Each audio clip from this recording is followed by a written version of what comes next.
Genghis Khan, known in Mongolia as Genghis Khan, pronounced sometimes as Genghis Khan, and his army of Mongols, the Mongolian Empire, associated with terrible tales of conquest, destruction, bloodshed throughout the 13th and 14th centuries, and rightfully so. In 25 years, 21 of those during the reign of Genghis, the Mongols conquered more territory than the Romans did in 4 centuries. They kicked a lot of ass to do so.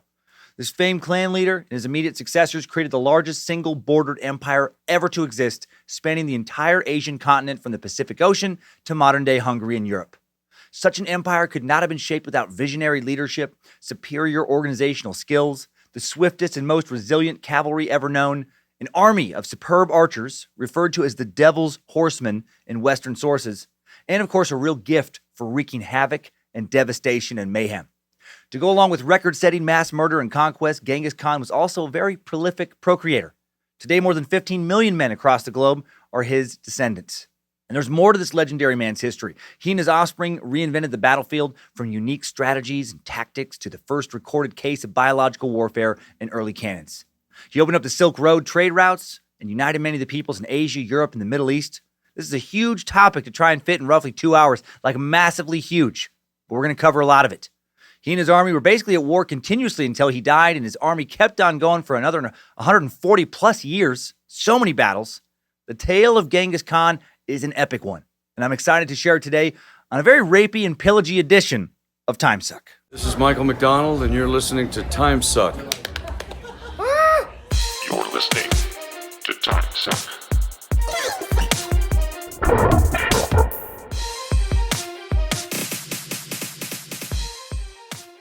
Happy Monday and fuck 2020.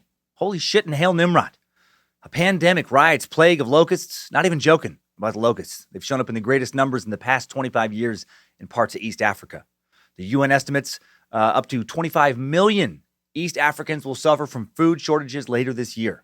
Who knows how much starvation. What's going on, Lucifina? We got murder hornets showing up in the Northwest, literally decapitating honeybees like something out of some weird, shitty bee horror movie. Come on, Bojangles, you and Triple M need to grab your guns and protect us. I'm Dan Cummins, a Suckmaster Meat Sack, trying to roll with one cultural paradigm shift after another just like you, and you are listening to Timesuck. We got new merch in the store. We just donated almost $6,000 to ALZ.org to help end Alzheimer's and dementia. Link in the episode description. And right now it feels weird to talk about any of that. The murder of George Floyd, still news to me when I recorded last week's episode. The protests, barely begun. I didn't have time to gather my thoughts. Took me a second to understand that supporting or not supporting the protests is actually not a political issue, no matter how hard many in Washington, D.C. and the mainstream media and many of my fellow citizens try to make it to be. Why do we keep trying to frame fucking everything in America into this us versus them binary arguments? It's bullshit. Life is not black and white. To everyone who tries to spin this into if you're for the protest, you're against the police, and if you're for the police, you're racist, fuck off. The protests are not about looting. Right? Not about being liberal, supporting good law enforcement officers, not about being conservative. The protests right now, in my opinion, are about human rights. Racial equality is about civil liberty for everyone. Is anything more American than civil liberty and protests? We're a nation built on revolution, a nation supposedly built on liberty and justice for all. And now it's un-American to revolt? No. A lot of the same people saying the government didn't have the right to tell them to stay at home during a pandemic are now in favor of the government shutting protests down. Fucking what? That is the ultimate hypocrisy. That makes no sense. I support the protests, not the looters, not fuck the police, the protests. Why? Because black lives do matter to me. And that doesn't mean other lives don't. Please don't twist it into that. Black lives matters means right now no race needs the support of America more than the black race. Reform is needed. Change is needed. The stats back that. And it's happening, Some reform, some change is going on right now. And I'm excited. It feels like some really good healing might come from all this. Some really good unity. Why be against that? I'm hopeful the changes coming will help the black community and help law enforcement. In order for the public to properly trust law enforcement, bad officers, they have to go. The more good cops there are, the easier their dangerous jobs become because they're met with trust instead of fear and anger from the people they're paid to protect, not the people they're paid to terrorize. Weeding out bad officers is the best thing to do for everyone. Some professions, they need to be held to higher standards, and law enforcement one of those professions. Kate Keith, one half of the Spicy Club, who works with us now in the Suck Dungeon, she found a great Chris Rock quote that speaks to that. Chris Rock, one of the greatest comics of all time. Top 10 easy. And this very wise man once said, I know it's hard being a cop, but some jobs, you can't have bad apples. Everybody got to be good, like pilots. American Airlines can't be like, most of our pilots like to land. We just got some bad apples, like to crash into mountains. Team Meat Sack forever, and hail Nimrod. Let's talk about Genghis Khan now.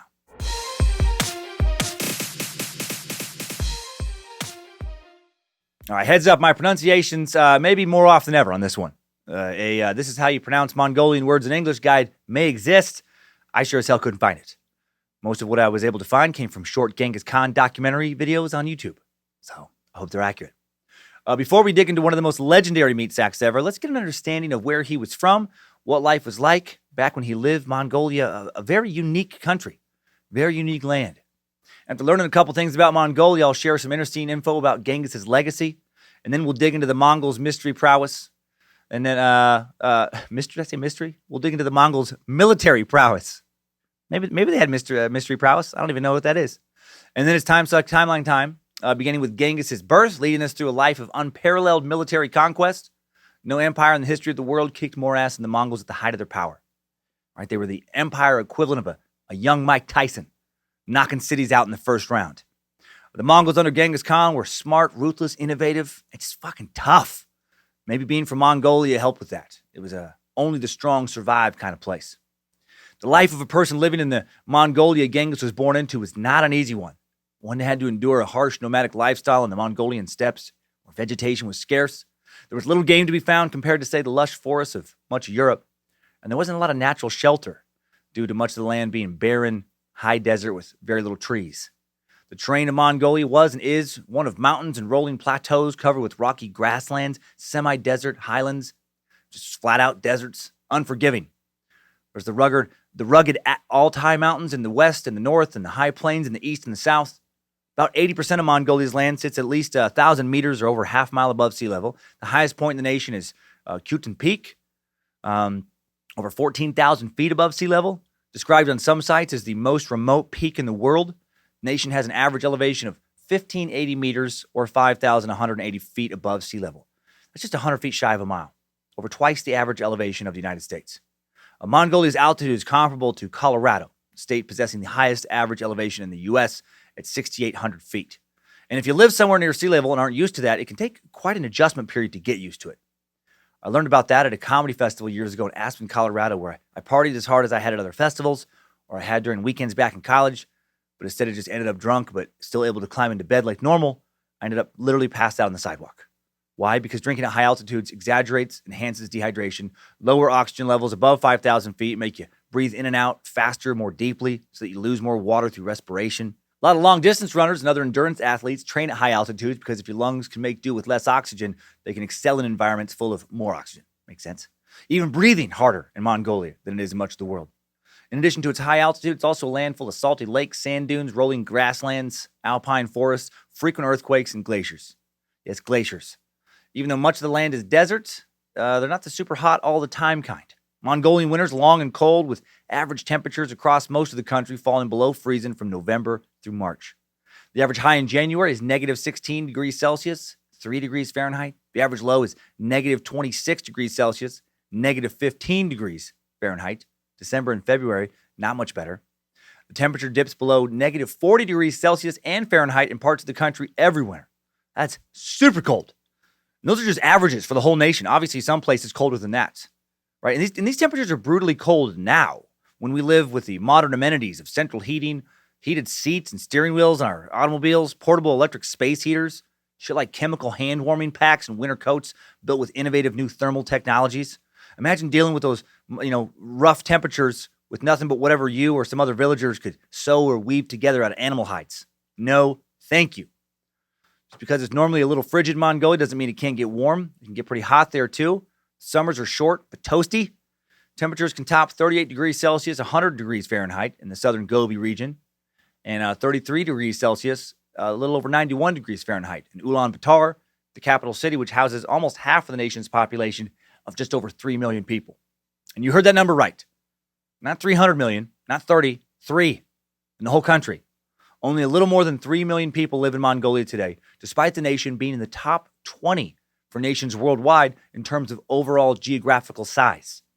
Mongolia, the 18th largest nation on Earth, over 1.5 million square kilometers, over 600,000 square miles, largest landlocked nation in the world that doesn't border a closed sea. In terms of population, however, way down towards the bottom at 136th. To put that combination of size and population into perspective, El Salvador has over twice as many people as Mongolia, even though it's only roughly 21,000 square kilometers, 8,000 square miles. Twice as many people, 75 times smaller. Mongolia actually has the lowest population density out of any nation on Earth. 1.9 people per square kilometer, about 5 people per square mile. And why is Mongolia still so sparsely populated? It's rugged. Not an easy land for people to survive in. The more I talk about Mongolia, the more I feel like there is little to no chance I will ever be hired by their board of tourism. Sounds like a place where if you live there, you'd be willing to take a vacation to Siberia to see someplace nicer. What did Mongols eat in this utopia? I'm sure I'm making it sound much worse than it probably actually is. Honey. Mongolia produces more honey than almost any nation in the world, curiously, and is the only nation where the Murin honey bush grows, the only shrub that can produce honey without the need of bees, the only honey you can harvest straight from a plant. In addition to this abundance of honey, Mongolia is also covered in various mineral milk springs, over 5,000 natural springs, bubbling up like a root-based milk, similar to, say, almond milk or soy milk. And that is why Mongolia translates to the land of milk and honey. And that is not true. It's horseshit. The world does not have honey bushes, milk springs. That'd be fucking sweet, though. Right after you're stuck out in the woods, it's like, man, I just got to find some honey bushes. Got to find me a little milk spring, and all will be good. The etymology of the word Mongolia is not known with any certainty. It may have derived from Magulu, 4th century founder of the Ruran Khaganate. May also be derived from a monkey, Tengri Gal, Eternal Skyfire. Eternal Skyfire! That's dope. That's a great band name. Please welcome to the stage, Eternal Skyfire! It's going to be a good show. But seriously, since they just couldn't pick honey from some kind of magical honey bush, couldn't drink milk that bubbled up from the ground via super handy-dandy milk springs, what did they eat? Honey provided for a larger percentage of food that made it to your table in Mongolia than it did in a lot of other milder climates, full of fruit trees and fertile soil. A lot of Mongols had become real handy with the bow long before Genghis showed up. There were a lot more hunters than farmers. There were snow leopards, wild sheep, the Siberian ibex, megahorn goats, Mongolian saiga, these mini deer, musk deer, black-tailed gazelles, wild boars, elk, black storks, the two-humped Bactrian camel, golden eagles, about 450 species of birds, 9 different kinds of snakes, and a whole bunch of fish if you want some of that tasty-ass water steak. Mongols also ate cheese, yogurt, butter, and dried milk curds. Dried milk curds. Yeah. Does not sound delicious. They also drank a mildly alcoholic drink called Cummins, made from mare's milk. Fermented horse milk. Fuck yeah, bro. Delicious. Sometimes Cummins also made with donkey milk. Get some of that sweet fermented donkey milk. Hey, bartender, please pass me another glass of some fermented donkey milk. Mongolia, the milking season for horses traditionally runs between mid-June and early October. I love that there's a horse milking season. I don't know why milking a horse is so funny to me. Probably because I'm a child. I have the brain of an 8th grader. And when I think about milking horses, I picture male horses being milked. That is beaten off. I just picture a bunch of Mongolian nomads just jerking off a bunch of horses and then fermenting the horse cum into some nasty-ass creamy beer. I'm gonna move on now. Good luck getting that image out of your head. Or this next image of something almost as weird but true. Mongols did not drink horse cum beer that I know of, but they did sometimes drink horse's blood from a still living horse. This is intense. As a last resort to save off starvation on like harsh long rides from place to place or to get a little extra strength during a long battle, sometimes Mongols would drink blood straight from their horses' bodies by cutting a vein into their horse's neck and sucking on that like a vampire. Not kidding about that one. Just taking a few sips of horse blood from their steeds, then hopping back on and riding back out into battle. According to an account of at least one 13th century Italian diplomat and archbishop, Giovanni de Pian del Carpine, one of the first Europeans to enter the court of the Great Khan in the Mongol Empire. If times got tough enough, the Mongols would also even eat human flesh, roast up some people they'd taken captive. This all speaks to how pragmatic the Mongols were, right? They did whatever they had to do to survive. Humans, horse blood, they would do it if they had to. Wasn't their go-to, though. Herds of horses, sheep, goats, yaks, camels gave nomads milk, wool, dung for fuel, and meat when hunting wasn't working out. Rather than farm, because they were nomadic, wasn't a lot of farming being done, wild fruits and vegetables gathered primarily through foraging rounded out the diet. Another mammal often hunted by the Mongols that was not a direct source of food in Genghis's Mongolia were other Mongols. Nomadic life was rough, with raiders frequently coming for your livestock, blood feuds, clan rivalries, stealing, killing, full-on invasions, not uncommon. It was very much a kill-or-be-killed environment, centuries of one clan fighting another. Giant nomadic families continually battling for Mongolian supremacy. So how many Mongols were living like this? Not a ton compared to how populated the world is now. This makes this story this much more impressive too. Just how tough, like pound for pound, how strong the Mongols were. During Genghis Khan's prime, the population of Mongolia said to have never spiked above 1 million. So never more than 1 million Mongolians. For comparison, at its height, around 160 CE, the Roman Empire said to have had 60 to 70 million people. China today, around 1.4 billion people. Now, those 1 million those 1 million Mongols were spread out over an enormous geographical empire. At the time of Genghis's death, his empire spanned 12 million square kilometers, 4.6 million square miles. By the time his successors were finished, the empire would control around 24 million square kilometers, 9.2 million square miles.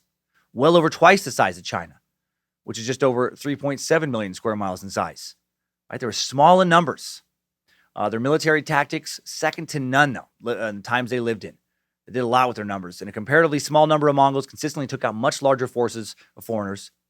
And what were those million Mongolians doing? What was life like for the average Mongolian? Again, primarily nomads, living mainly off trade and livestock. Genghis's Mongols lived in gers, these portable, round, sturdy, sometimes elaborate tents covered with skins or felt, held down with ropes made out of horsehair, designed to be dismantled and carried by camels generally to another site where it would take around 2 hours to rebuild. I watched a video on YouTube of some modern gers. Many Mongolian nomads, still living out on the steppe, those vast, generally treeless, high-altitude grasslands of Central Asia. And these big round tents, generally attached to solar panels now, powering modern electronics inside like flat-screen TVs. Pretty wild mix of old and new to see. The Mongolians packed up and traveled based on feeding needs for livestock and trade routes. They traveled from lowlands to highlands, from open valleys in the summer to hidden hilly nooks in the winter to escape brutal winter winds. Mongolian nomadic life generally saw men doing the hunting, women doing the cooking, but the division of labor, not always that clear-cut. Often both sexes would perform the tasks of the other, including using a bow and riding. Because of how much harder it was to stay alive in Mongolia compared to other places, women often had to hunt and sometimes fight. Mainly, though, women tended animals, set up and packed away camps, drove the tribe's wagons, looked after the children, prepared meals, and entertained guests. Things were comparatively more progressive in Mongolia as far as women's roles and rights than in most other contemporary Asian cultures. Women could, for example, both own and inherit property. Several women even ruled as regents in the spells between the reign of the great Khans, another area of Mongol life where women were actively involved with religion. The Mongols' religion, no sacred texts or particular ceremonies, but rather a mix of animism, the beliefs that objects, places, and creatures all possess a distinct spiritual essence, ancestor worship, and shamanism, a religious practice that involves a practitioner, a shaman, believed to interact with the spirit world through altered states of consciousness. Sounds pretty sweet. Shamans could be both men and women, thought to be able to communicate with the spirits and travel in their world, helping to find lost souls and divine future events. Other religions would also show up in Mongol culture as they encountered and sometimes conquered Christians and Muslims. Tibetan Buddhism also became popular, perhaps the experts say, thanks to its shamanistic elements. The Mongols had two main deities, the earth or mother goddess, known as Temujin, who represented fertility, and also John motherfucking Cena, 5-time United States champion, 4-time World Tag Team Champion, 16-time World Champion, God of the Mongol Horde, tied with Ric Flair, the Nature Boy, for the world's most championship reigns in WWE history. Woo! No, that's not true. The Mongol second primary deity was, of course, not John Cena. Not in this portion of the multiverse, at least. That'd be pretty sweet. However, Mongolian wrestling, still a huge sport in Mongolia, was popular during the time of Genghis, so that weird little diversion into John Cena land wasn't entirely random. Wrestling was encouraged to make soldiers strong and fit, excellent with hand-to-hand combat. In the style of traditional Mongolian wrestling, the match ends when one man loses, when he touches the ground with anything other than his foot. And Genghis, big fan of wrestling. Genghis also liked to wrestle. Genghis would have loved Chikatilo. What is big deal? I like the Russia Genghis Khan. I conquer many small children instead of many nation. I show self out. Back to that second primary Mongol deity now. My God. Their second deity was Tengri, the blue sky or eternal heaven. This latter deity was seen as a protector god and crucially thought by the tribal elites to have given the Mongol people a divine right to rule the entire world. And Genghis Khan and his immediate successors would use this sense of divine right. The Khan being appointed by God to rule to firmly carry the support of the Mongol people as they kicked the shit out of foreign people in places, conquering almost the entire continent of Asia and a portion of Eastern Europe, creating the largest empire the world has ever seen. How many times have we talked about a leader who convinces his people that God wants him to rule?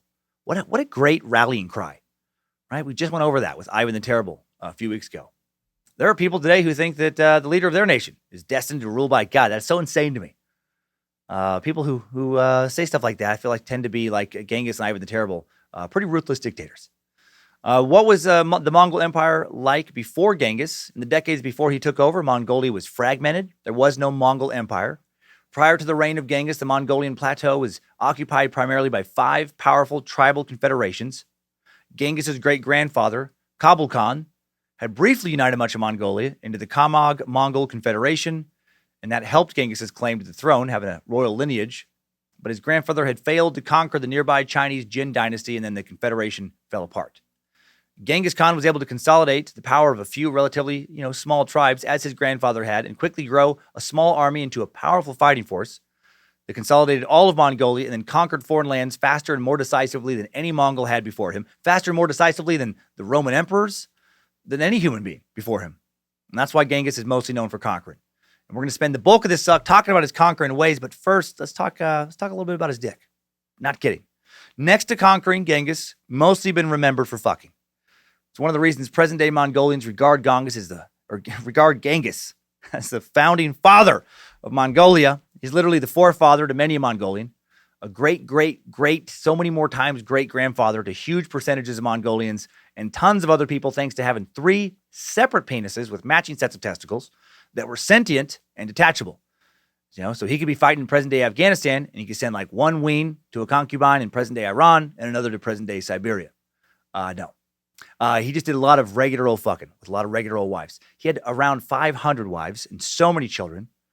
Only his children with his first wife would be recorded, 3 sons and 5 daughters. But it's thought he at least that he had at least several hundred other kids, if not thousands.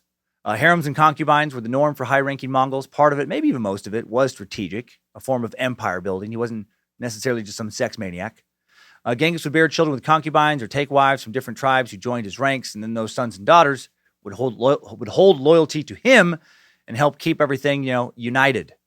I wonder if my wife Lindsay would let me have affairs if I just explained to her that I wasn't doing it just for me. I was doing it for our empire, right? Hail Lucifina. Baby, I'm not just getting random women pregnant for my own satisfaction. I'm building an empire. I'm building loyalty.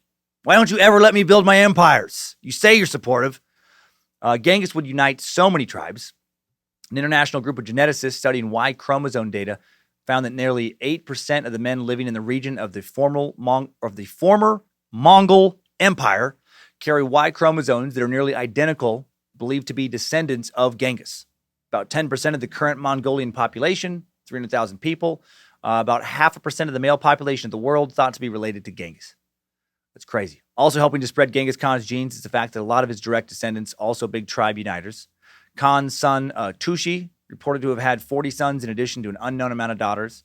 Genghis' grandson, Kublai Khan, who established the Yuan dynasty in China, had 22 legitimate sons, reported to have added 30 virgins to his harem each year and produced an unknown amount of daughters and illegitimate sons. So he was also a casual raper.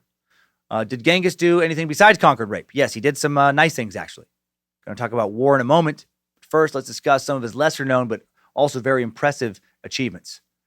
Genghis personally wove over 10,000 friendship bracelets during his lifetime. I wish that was true. It was such a great, weird detail. He was an enigma wrapped in a riddle, Yeah, sure. I mean, he raped and pillaged. That's fucked up. But he also made a lot of friendship bracelets.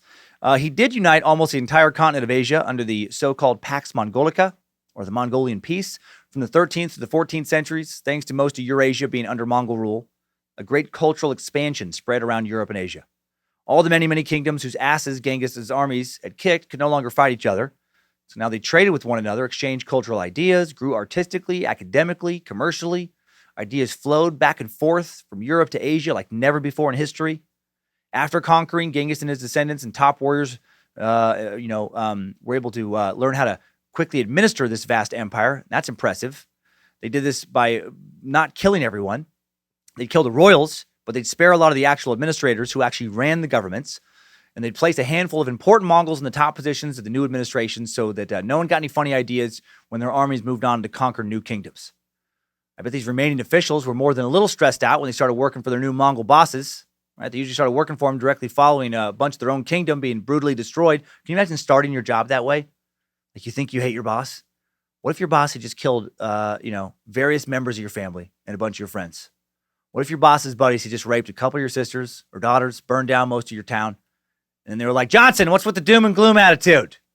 Right? Let's turn that frown upside down. Stop dwelling on how I burned your dad alive and go grab me a coffee, okay? Let's have a good week. Genghis and his descendants able to administer their vast new empire by communicating over huge distances unlike any empire had ever communicated before them. Time for some more horse talk. Mongol horses weren't just used for war. They didn't just have their blood drank and their weens jerked off to make Mongol beer. You heard earlier that that's not what their beer is made out of, right? It's made out of horse milk, to be clear. Horses made swift communication possible in Genghis' new empire, carrying written messages through a relay system of stations.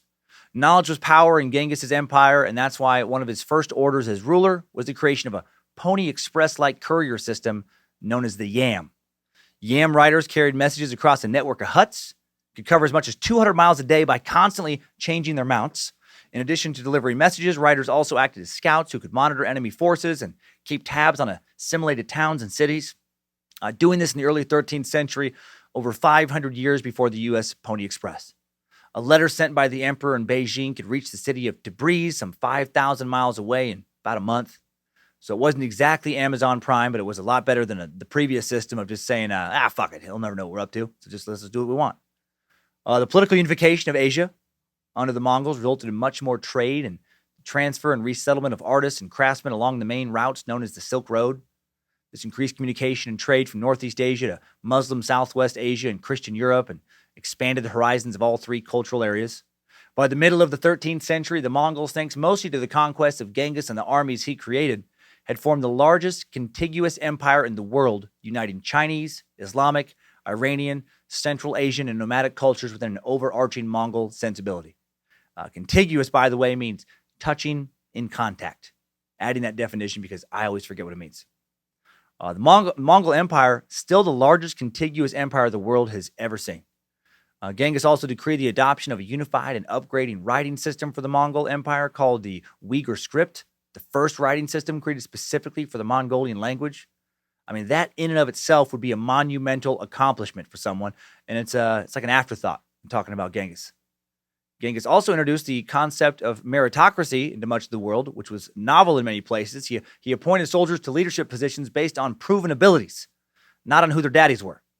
That's a whole new thing in a lot of places. And this aspect of his rule alone greatly strengthened his kingdom. No more soft trust fund generals, only men who fought their way to the top of the heap. Doing this increased loyalty to Genghis, right? You worked harder to please the Khan if you knew that gaining his favor could greatly increase your status and financial position, no matter who your dad was. Genghis also encouraged religious tolerance in his secular Mongol empire. He let people worship whatever god they chose, as long as the tributes kept pouring in. Kept his people happier, decreased the possibility of uprisings that could destabilize his empire.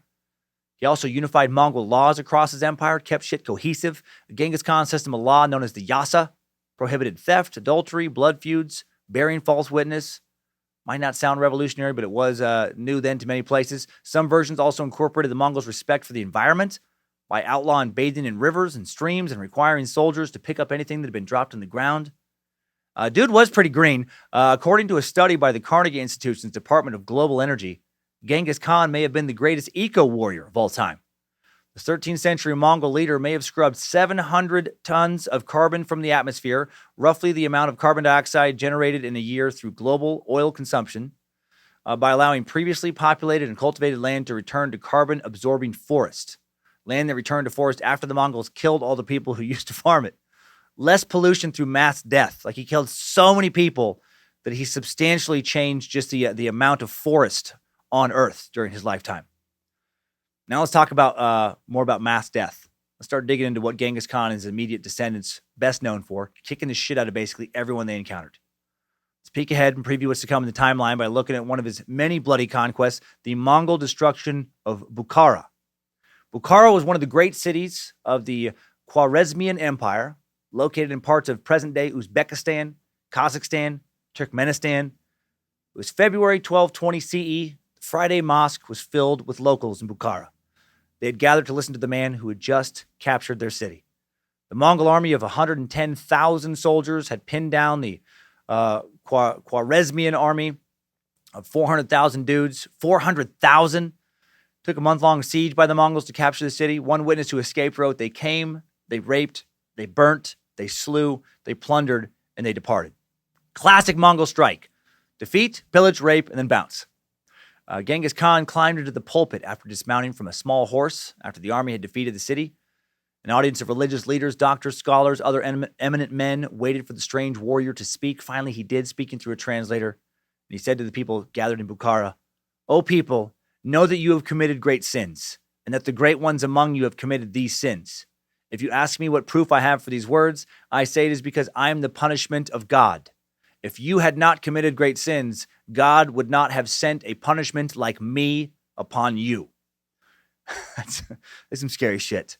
And this does speak to his attitude about conquering cities. Genghis believed that if the leader insulted the Mongol Empire by, say, refusing to pay tribute or something like, not only was the leader responsible, but everybody in their empire was also equally responsible. So if the leader had insulted him, all of the people of that culture had insulted him.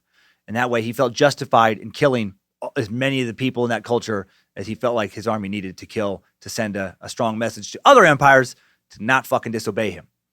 And he spoke these words after his men had killed over 100,000 enemy soldiers. Then he ordered the rulers of Bukhara to bring him some musicians, play him a little music, bring some wine, bring some of that sweet fermented horse cum milk. He's like, "Guys, I'm thirsty. Go jerk my horse off. Make me some beer." He didn't say that exactly, but he did drink some fermented horse milk. Then he commanded the nobility to bring their riches, gold, precious stones, lay them all at his feet. Then after getting everybody to do all this, enjoying himself for a bit, he just set his men upon the city and killed many of the people who just brought him all that stuff. They took everything they didn't destroy. They butchered unarmed men and children. They raped thousands. They burned the mosque. The fire spread, burned most of the city, left it in ruins. Most of those spared were then herded into groups and forced to march with the conquerors to the next battle, where they would be used as human shields. Only beautiful young women and the best artisans and musicians and other skilled people would be completely spared and brought into the Mongol Empire. Sometimes Genghis would show you mercy. Other times he would destroy your city, again, to send a message, to other places in the empire that I can do this to you too. Submit or I will erase you from the earth. In the war fought against the Khwarezmian Empire, which lasted less than 2 years, Genghis's men killed an estimated 25 to 30% of the total population, thought to be around 2 million people. If the numbers are accurate, that's true. All the battle numbers I will reveal today, not agreed upon, because ancient chroniclers tended to inflate their numbers, of the enemy. They would inflate the enemy's numbers, reduce their own numbers to make their victories seem more impressive. But if they're accurate, how could 110,000 Mongols defeat an army of 400,000? Let's try and wrap our meat sack brains now around the Khan's epic military, strategies and the keys to his conquests. We'll start with their weapons. Spears and lances given to the lowest class of soldier. Spears and lances could be used while riding on a horse or while on foot. Used to be, they were used to be thrown by hand and to impale enemies. Mongol warriors also had swords. The typical Mongolian saber was a one-handed, curved, carefully forged steel blade. It could be used on horseback. Could also be used on foot with ease. The saber was easier to maneuver and slash with than straight-edge blades that had been used before. Due to superior metal forging, Genghis's men spared the lives of the best metal workers from the lands they conquered when possible. They could effectively cut through most armor and helms of the time. The halberd was another bladed weapon used by Mongol warriors, typically only by the wealthiest ones. Mongolian halberds, two-sided blades attached to wooden poles around 6 feet in length. And they could be used on a horse to swing down into foot soldiers on the ground. One swipe of a halberd could, and sometimes did, slash and kill several enemies. Brutal, man, just chopping dudes down like some ancient farmer harvesting some wheat. Other weapons the Mongols used were the lasso, used to pull enemy horsemen out of the saddle, and the dagger for close combat. For real close combat, Mongols also used the Mongolian mace sometimes, basically a metal club for smashing people's ribs or heads in. The typical mace, roughly 15 inches in length, weighed a little over 2 pounds. The most important handheld weapon for Mongol soldiers was their bows. Mongolian composite bow was lightweight and small, used in both hunting and warfare. The bows were made from sinew, birch, the horns of sheep. It's a great weapon for the cavalry to shoot with while on horseback, while in combat. And no one better at shooting from the back of a charging horse in the 13th century than the Mongols. Obviously, bows come with arrows. Mongol warriors used several different types of arrows. The arrow most often used in battle by the Mongols had an iron head, could travel over 300 yards, over 3 football fields, over 900 feet. Another arrow, lighter with a sharper V-shaped tip that wouldn't travel as far, but very effective at short distances at piercing armor. Some Mongol archers also had arrows with holes in them, arrows that made a whistling sound as they flew through the air. They used these to dictate battle maneuvers, telling others which direction to march and fight in. Also had various kinds of poison arrows, some plant-based, some snake venom-based that could kill men hit with an initial non-lethal shot in just a few hours. These guys didn't half-ass it when it came to war. Didn't half-ass it when it came to arrows. Like, oh, you just showed up to the battle with one kind of arrow? What, are you fucking new? You know that we're the Mongols, right? Why don't you head back to your kingdom and then just keep on riding until you reach another kingdom that we don't plan on stomping out of existence today. The Mongolians had a lot of different kinds of arrows. Brought a large total of arrows also to each battle. A Mongolian quiver would hold between 30 and 60 arrows.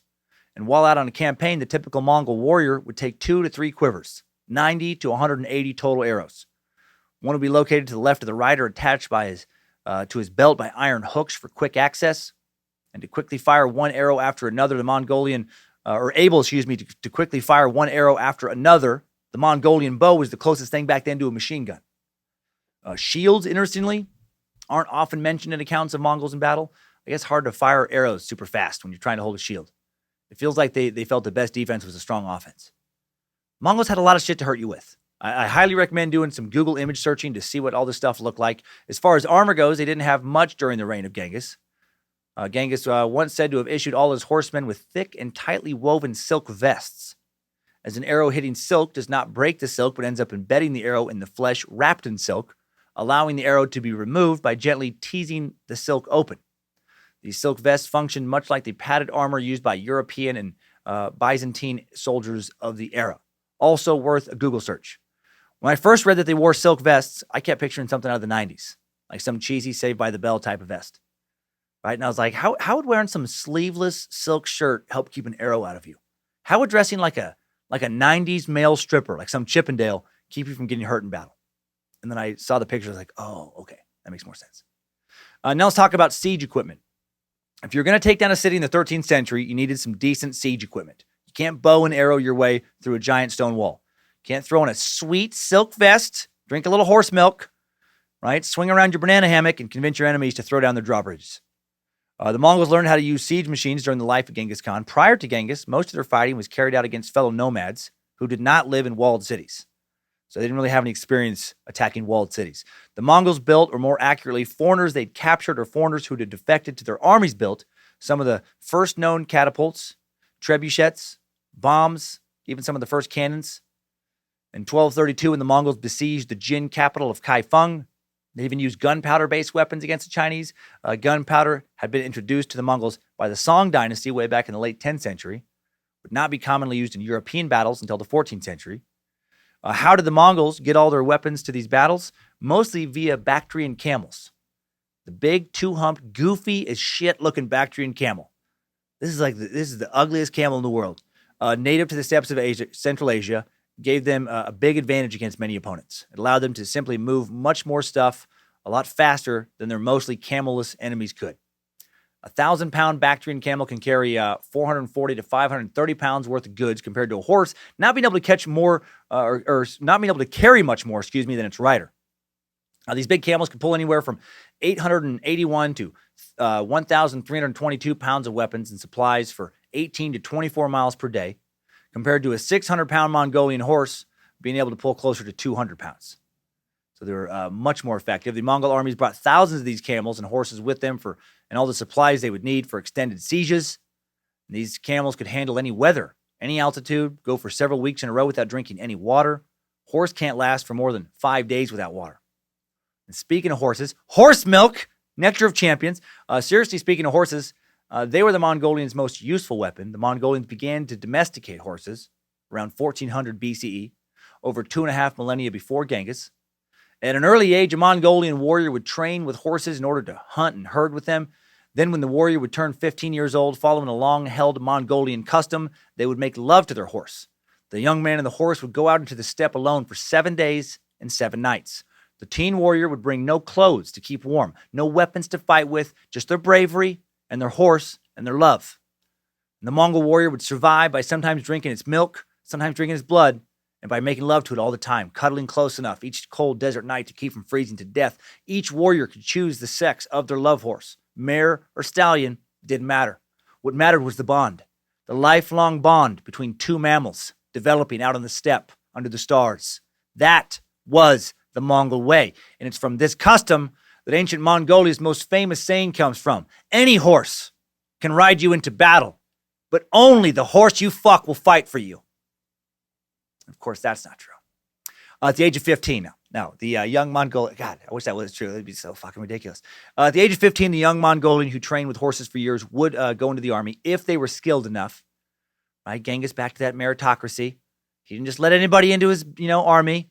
You had to prove that you're good enough on a horse, good enough to fight, had to earn a position. Once warriors were ready for battle, they were given 3 to 7 horses to ride in war. With this many horses, Mongol warriors could remain mobile even if 1 or 2 of their mounts were lost or exhausted.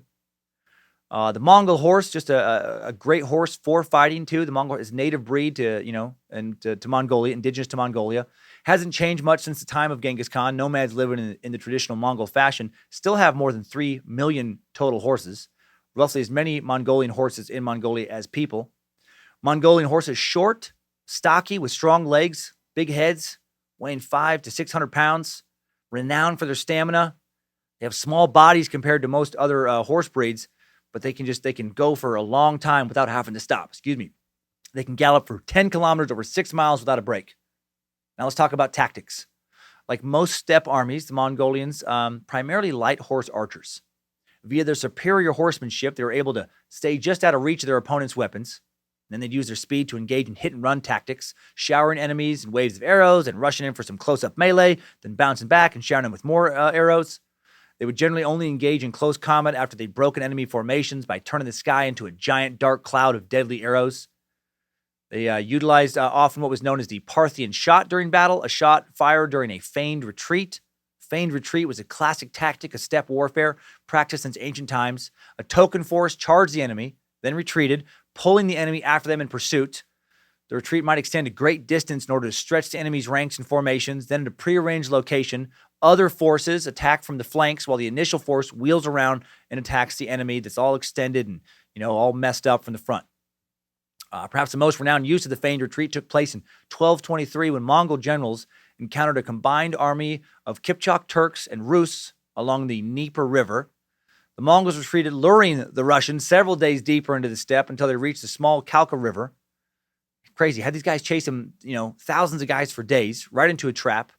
And then the Mongol force had been waiting, promptly swept in and destroyed their enemies. So they just lured these guys for several days to another Mongol army that just bombarded them and destroyed them.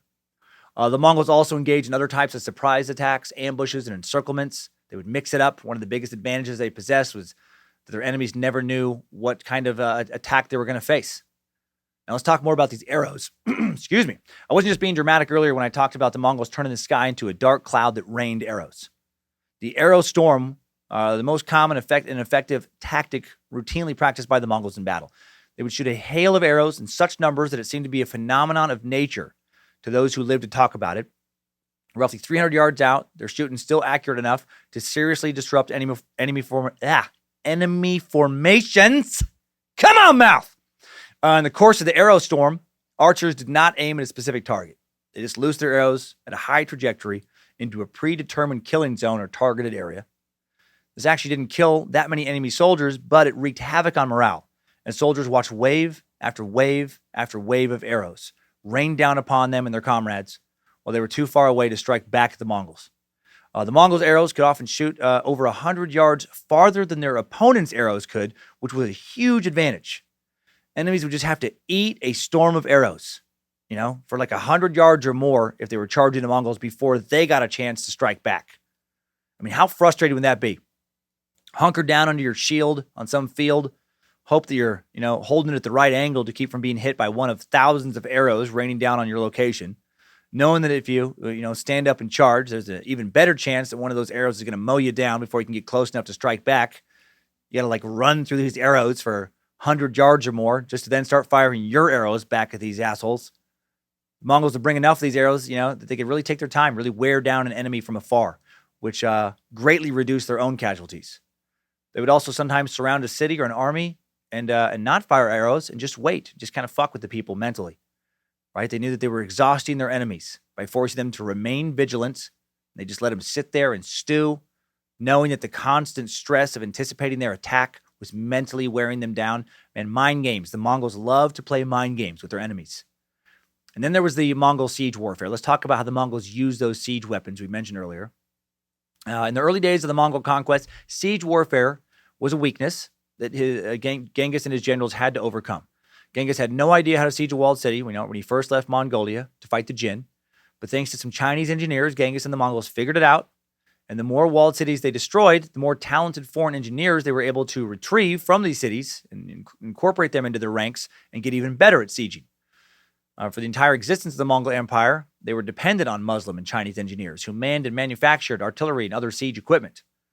The Mongols would often first attack a city's surrounding villages and smaller cities before getting their siege on. Then they could focus all their energy on sieging the main city without worrying about being attacked by the surrounding armies. When they came up against an inaccessible city or fortress, the Mongols often first set up a blockade in order to starve an enemy into surrendering. The Mongols would use massive amounts of prisoners captured in previous battles to help their siege efforts as well. They'd use these people as human shields or forced labor or both. After seizing a town or village, the Mongols often divided the population into units of 10. And each Mongol soldier received a unit. And then they would march these units to the next city. And when the captives arrived at the next city to be attacked, they forced them to fill up the moat or defensive trenches with stones, other materials they would have to go gather, bundles of straw, wood, debris, whatever, so that the Mongol warriors could then reach the walls. Brilliant and ruthless. Can you imagine a modern-day equivalent? This would be like if some foreign army captured a lot of your country's soldiers and civilians and then rigged them with suicide bombs and then marched them back into your nation before attacking you. And now you have to risk them blowing you up, or you have to kill your own people. Right? So these people, to really paint this picture, you got these captives march in front of the Mongols, and then when they get to the city, they just make them go grab a bunch of wood or stones or whatever, and then the Mongols, they hold back out of range of your weapons. And then all these peasants, they walk to the walls of your city or to defensive trenches, outside of your city, and they start filling them up so the Mongols can then take their horses over the top of them so the Mongols can reach your city. It's fucking crazy, right? To stop the moats from being filled with these people's wood and rock and debris, ancient defenders would have to execute their own people, men, women, children. And how'd you like to be one of those unlucky fuckers marching towards the walls, right? Some man, woman, or child carrying stones, throwing them in the moat, not knowing if you're going to take an arrow shot by either one of your own people or by the Mongols, knowing that if you stop carrying the rocks, you're going to lose any value to the Mongols and definitely just be shot. Captives also forced to dig trenches, erect defenses, undertake a variety of other tasks that often put the captives in between the Mongols and the army the Mongols were fighting, so they used their captives extensively. During a siege, the Mongols compelled prisoners to build siege engines, presumably under the direction of their Chinese or Persian engineers. With these engines and their own bows, the Mongols maintained a constant barrage on the city they were sieging.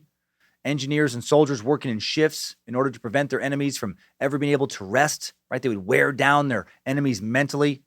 The boulders never stopped smashing into the city walls. The arrows never stopped flying over the walls, right? So their enemy could never rest and regroup all day, all night.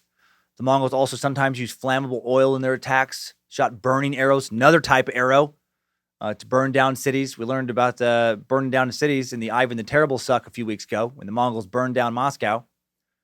Now back to using these prisoners, Mongolian prisoners forced to do stuff like use battering rams to smash down enemy gates. So messed up, but so smart, right? Give foreign captives the most dangerous assignments. Let them stand under a castle wall or on a drawbridge, taking a battering ram and smashing it into a gate while your skilled warriors rest out of harm's way and prepare for battle. And if the captives tried to refuse any of these assignments, again, the Mongols, they just killed them. It's not like they had an HR department to complain to. Hey, Ben, what can I do for you? Hello, Mr. Mongol. I just want to file a complaint about how I was treated at the siege the other day. First off, I wasn't given my 15-minute break mid-shift. And then when the guy holding the battering ram opposite me was killed by some burning oil being poured on him by some guy on the castle wall, no one replaced him for a good 20 minutes. And I for sure tweaked something in my back. Might have strained my hamstring. And I'd like some time off, a little bit of compensation. I'm going to need some money for physical therapy, some massages, some short-term disability cash, to keep food in my belly till I can work again. Ben, I hear what you're saying, and here's what I'm going to do. I'm going to fucking skin you alive. And I'm going to bury your kids in the moat. I'm going to have some guys rape your wife to death unless you're back out there holding the goddamn battering ram in 2 minutes or less. Take care of yourself. The Mongols would use battering rams, catapults, other siege machinery to break down the walls of the city. They would dig tunnels underneath city walls, use gunpowder to crumble them. If none of that worked, they'd get creative, do stuff like divert nearby rivers to flood the inhabitants of the walled city. Once the city's walls were breached, then the Mongols would put on their armor and attack. And they would often do that at night to further reduce the casualties of actual Mongol warriors. Maybe the most effective siege weapon the Mongols had was their reputation. They would make examples, as I said earlier, of certain cities, utterly destroy them. And then, more cities in the region would hear about that and surrender without a fight, hoping to be spared. At their height, the Mongols were feared like no other army. According to various chroniclers who fled sacked cities just in time to save themselves, the Mongols often left no one alive when they conquered a city, and people knew about it. In addition to intimidating future armies into surrendering, these massacres discouraged revolts and rebellions in the lands they conquered. The conquered people knew all too well what the consequences of revolt would be, having their city erased from the earth. According to anthropologist Thomas Barfield, the Mongols were extremely conscious of their small numbers, and they employed terror as a tool to discourage resistance against them. Cities that surrendered and then revolted were put to the sword. The Mongols could not maintain strong garrisons and so preferred to wipe out entire areas that appeared troublesome. Again, so cold and just pragmatic. They're like, we don't have time to imprison people. We're not gonna deal with that. So if they're a problem, we're just gonna kill them all. In addition to everything we've already talked about, the Mongols used propaganda, often spread rumors in advance to exaggerate the size of their army, stuff like that. In 1258, Mongki, grandson of Genghis, another Khan, invaded Sichuan with 40,000 troops, but his enemy thought he was coming with 100,000. He made it look like it was 100,000 troops. In an earlier instance of psychological manipulation, when Genghis fought the Naimans in 1204, he ordered his soldiers to set up camp on the steppes of Western Mongolia, and he commanded each soldier to light 5 campfires. So the enemy would think his army was 5 times as big as it actually was. They also did stuff like stir up dust behind their lines by dragging branches tied to the tails of their horses to create the illusion of approaching reinforcements, or they would do stuff like put dummies on spare horses, make their enemy think that they had many more warriors than they did. Again, they're just so good at war. The Mongols also weakened their opponents by promoting discord or rebellion amongst their people, by gaining the support of oppressed minorities, playing rivals off of one another. They would boost the morale of their own army through religion. Like they would ask Tengri for favor on the battlefield in the same way that Muslim and Christian armies asked their gods for favor during battle. Maybe what I found most impressive about the Mongols regarding their warfare abilities was the thoroughness of their preparation. When preparing for war, they would take several steps to make sure they were ready to win. They would conduct a careful census before battle in order to properly identify exactly how many troops they had. They would accumulate intelligence reports on their opponents, find out exactly how large their armies were. After sufficient intelligence had been obtained, they would make a declaration of hostilities. The declarations of war varied initially, but by the peak of their empire, when they were kicking everyone's ass, they would give their enemy 2 choices. Plan A was surrender. Recognize the great Khan as the king of your king. Give the Mongols a yearly tribute, bunch of money, women, etc. Or Plan B. You cannot agree to Plan A and feel the full wrath of the Mongol horde and be obliterated. This is obviously a little simplified for the sake of keeping the info moving, but really this was the deal. The Mongols would send some ambassadors to a city they hadn't encountered yet. These guys would have to try and meet with the king or emperor or queen or whoever's in charge there and be like, hey, first off, I just want to say, please don't shoot the messenger. Now that I've said that, I got some bad news for you. If the foreign leader did not accept Plan A at a Mongol assembly, the strategy for the upcoming war would be, talked about and communicated until it was agreed upon. And then commanders would be chosen. Points of rendezvous would be established. Troops would be mobilized. According to Dennis Senor, former professor emeritus of Central Asian Studies at the Department of Central Eurasian Studies at Indiana University. That's a long fucking title. So, I'm sorry, what do you do? I'm the professor emeritus of Central Asian Studies at the Department of Central Eurasian Studies at Indiana University. You could have just said history professor. He said Mongol strategy at its best was based on a very careful planning of the military operations to be performed. At the essence of it lay a very rigid timetable to which all Mongol commanders were expected to adhere strictly. They didn't fuck around with any aspect of war. Once mobilization for war began, the Mongol armies would follow usually several different routes of advance instead of just one. During the invasion of Russia, generals Subutai and Batu and Monkey approached from 3 different directions before converging into one big army at the time deemed most strategically advantageous. Because their forces marched in smaller detachments for most of the journey to the battle, they could get there quicker. The advance wasn't slowed down by an enormous column stretching for miles. Another advantage of traveling this way was that their opponents then had a harder time figuring out exactly how big the Mongol army was. Once the Mongols defeated an enemy, part of their overall war strategy was to kill the opponent's leaders to prevent another war from breaking out. They took this very seriously. Hard to lead a revolt if you're dead. They would track people down for days, weeks, if necessary, to find and kill leaders after the battle was already won. Leaders who had fled during the battle. Genghis Khan started doing this after learning the hard way what can happen when you don't in some early unification battles in Mongolia.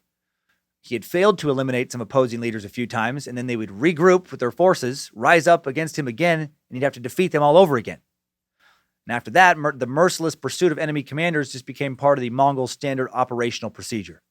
And speaking of commanders, let's talk about Genghis' secret weapon, maybe the best military general of all time, Subutai Ba'atur.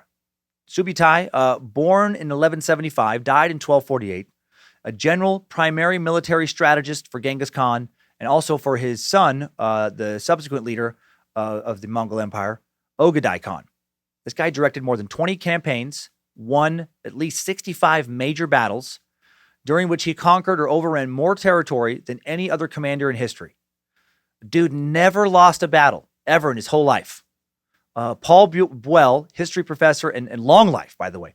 Paul Buell, history professor and Mongol historian, has said of Subutai, no Mongol general played a greater role than Subutai Ba'atur in establishing and maintaining the early Mongol Empire. Trusted commander and retainer of Genghis, later highly respected servant of Ogedai, and Gayak, Subutai served with great distinction in every phase of Mongolian national development during the first 4 decades of empire. And Gayak was another subsequent Khan. When he first entered the service of Genghis, known then as Temujin, the realm of that minor Mongol chieftain comprised only a few families. This is pretty cool, too. It's like when he first started working for Genghis, it was just like, a couple hundred soldiers. In his old age, Subutai saw a mighty dominion stretching from the borders of Hungary to the Sea of Japan, from the outskirts of Novgorod to the Persian Gulf and the Yangtze River. He had no small part in creating it. Subutai returned to Mongolia from the Song campaign in 1248 when he was 72 years old, spent the last few months of his life at home in the vicinity of modern-day Ulaanbaatar, dying peacefully at the age of 72. If not for having to return to Mongolia after the death of Ogedai Khan, one of Genghis' sons, to help to decide who the next ruler of the Mongol Empire would be, there's a good chance that earlier in his career, Subutai would have conquered all of Europe. Let's talk about that for a moment. Let's talk about how only an untimely death and maybe some really, really bad weather saved Europe from the Mongols. Genghis and his hordes swept across Asia after a series of successful exploratory forays into Hungary and Poland. Of course they were successful in Poland. Everyone conquered Poland. If you get that, you get that. It seemed like the rest of Europe was theirs for the taking, and then they just abruptly returned to Asia. Why? Well, because their leader died. Right? Because Ogedai Khan, son of Genghis, died unexpectedly in December of 1241. Genghis had died years earlier, and now there was a power struggle to decide the new Khan. Ogedai died after a late-night drinking session. Too much of that sweet horse milk. Maybe actually died from a stroke or organ failure, maybe poisoned. We don't know, since coroners didn't exist. And so this badass general, right, and all the other important Mongols had to head back to Mongolia to help decide who was going to rule the empire. And under new leadership, conquering Europe was no longer a priority.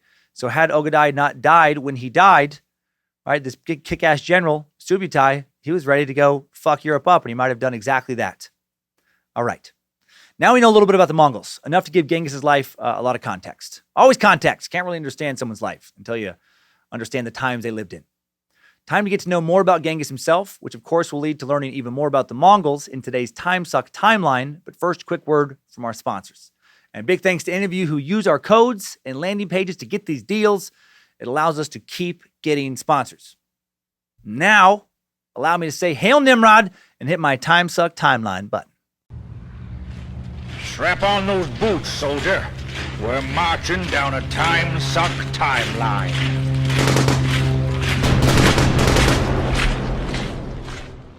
On November 14th, 1162 CE, Temujin, later known as the Great Genghis Khan, probably born in Delun Boldog, near the border between modern-day Mongolia and Siberia. Not even a town there today. Wasn't a town there then. Unlike most great leaders of the past, he wasn't born in some great city or a city at all. He was born in a Mongol ger out in the open steppe. He was born near the modern-day Mongolian capital of Ulaanbaatar. Legend has it he was born with a blood clot in his fist, a traditional sign of a great future leader. Nice. I was born a skinny baby with jaundice and a big weird-shaped head. I wonder what destiny would have been expected of me. This yellow, sickly, skinny, monster-headed child will be a great leader. Yeah, right. He'll be cannon fodder. We will name him Retujun, which means he who dies first in battle. Temujin comes from the Mongol word Temur, meaning of iron. Temujin basically meant blacksmith. And while I said Genghis was born in 1162, we think his exact birth date unknown, could be off by as much as 5 years. A good place to note that there are only a few ancient sources that speak of Genghis Khan, and they're often contradictory. There's one Mongol source, only one, written by a Mongol, The Secret History of the Mongols. And then there's a variety of contemporary accounts, which are mostly like, he's fucking scary and he killed everybody. Temujin, the son of Yasuji Batar, a major chief of the Kameg Mongol Confederation, sometimes considered the predecessor of the Mongol Empire. This confederation was a loose union of numerous tribes in the area. Genghis was the first son of Holun, second wife of his father. According to that important historical book, The Secret History of the Mongols, Temujin named after a Tatar chief his father had just captured. Temujin had 3 brothers, 1 sister, and 2 half-brothers. Like many of the nomads of Mongolia, Temujin's early life was difficult. When he was only 9, Temujin's father took him to live with the tribe of an important rival clan, whose daughter, Borte, he was arranged to marry. Temujin was to live there until he reached the marriageable age of 12. Yeek! 12? My God, my daughter's 12 right now. That's fucking ridiculous to me. To think of her being... My son is 14. It's ridiculous for me to think about him being married. It's, oh, my God. So young back then. After dropping off his son while he was returning home, Temujin's father then came across a tribe of Mongols. He'd had some skirmishes with in the past. They seemed cool now. They invited him to share some food with them. He's like, all right, these guys seem pretty good. I don't know, they seem nice now. They have dinner, and then Temujin's dad dies because they poisoned him. So apparently he misjudged, how good of terms they were actually on. Whoopsies. Genghis would later avenge his father's death by killing all the men of this particular tribe. The exact date of Yasuji's death is unknown. After his father's poison, 9-year-old Temujin returns home to take over his father's role as chieftain of the tribe. In his mind, that's what he's going to do. But the tribe is like, yeah, right. You're 9. Get the fuck out of here. And they kick him out. Tough break. I picture this little 9-year-old, stomping into some big Mongol ger, big tent, planting his feet defiantly, putting his fists against his hips all, hey, fellas, I'm in charge now.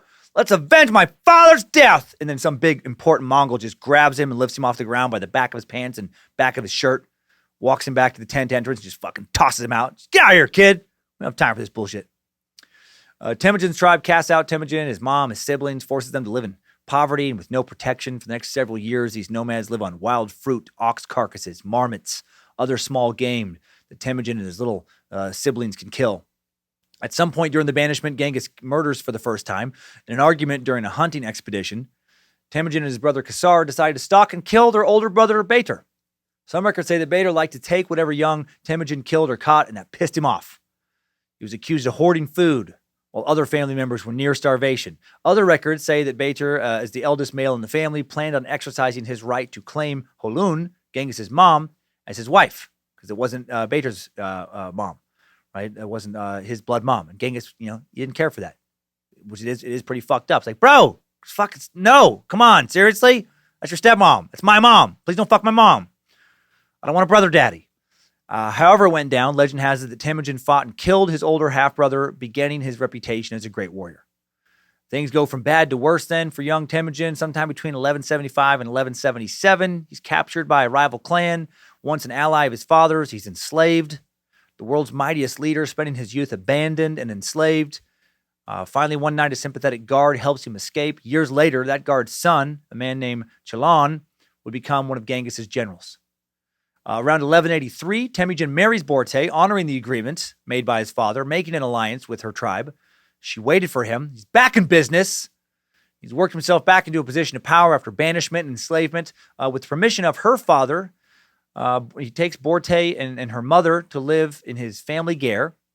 Then shortly into their marriage to Borte, in his marriage to Borte, a tribe known as the Merkits attacks Genghis's family's camp at dawn and kidnaps her, takes his wife. Son of a bitch! Things were just starting to go well. Now his wife gets kidnapped.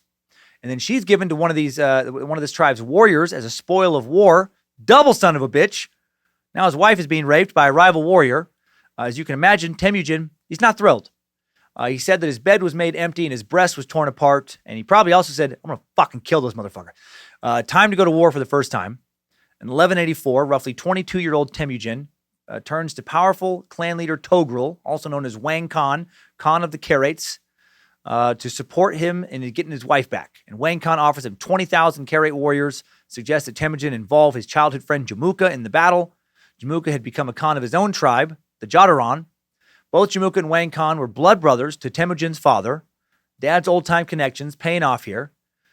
Together, these men and 20,000 warriors make the trek into enemy territory to fight the Merkits Tribal Confederation. Many scholars describe this event as one of the key crossroads in Temujin's life, moves him along the path towards being a conqueror. Had his wife not been taken from him, he wouldn't have felt the need to amass an army to get her back. Had he not ever amassed an army, there would be no Mongol Empire. The Secret History of the Mongols describes the battle scene where Genghis gets his wife's bike. He gets his wife's bike back. Did I mention that? You probably didn't hear that in your history books. Yes, the battle was about his wife, but mostly it was about his wife's bike because he was like, she's got a fucking sweet-ass bike. And it's the only bike in the world because bikes hadn't been invented yet, you know. But somehow they had this one bike. And he was like, I want to ride it. And they're like, no, we took it. He's like, I'll get it back. And he gets 20,000 soldiers to get that goddamn bike back. And he's so happy. No. He's getting his wife back. And this book says, as the pillaging and plundering went on, Temujin moved among the people that were hurriedly escaping, calling, Borte, Borte. And so he came upon her. For Lady Borte was among those fleeing people. She heard his voice, recognized it, got off her cart, came running towards him. Although it was still night, Lady Borte recognized Temujin's reins and tether and grabbed them. It was moonlight. He looked at her, recognized Lady Borte, and they fell into each other's arms. It's beautiful. She'd been held captive for 8 months. She was pregnant with Jochi, heavily pregnant with their first son. She would give birth to him just after being rescued. Because of those circumstances, the question of his lineage always put under a microscope. He'd become an accomplished military commander, but people would always wonder if he was actually Genghis's blood son.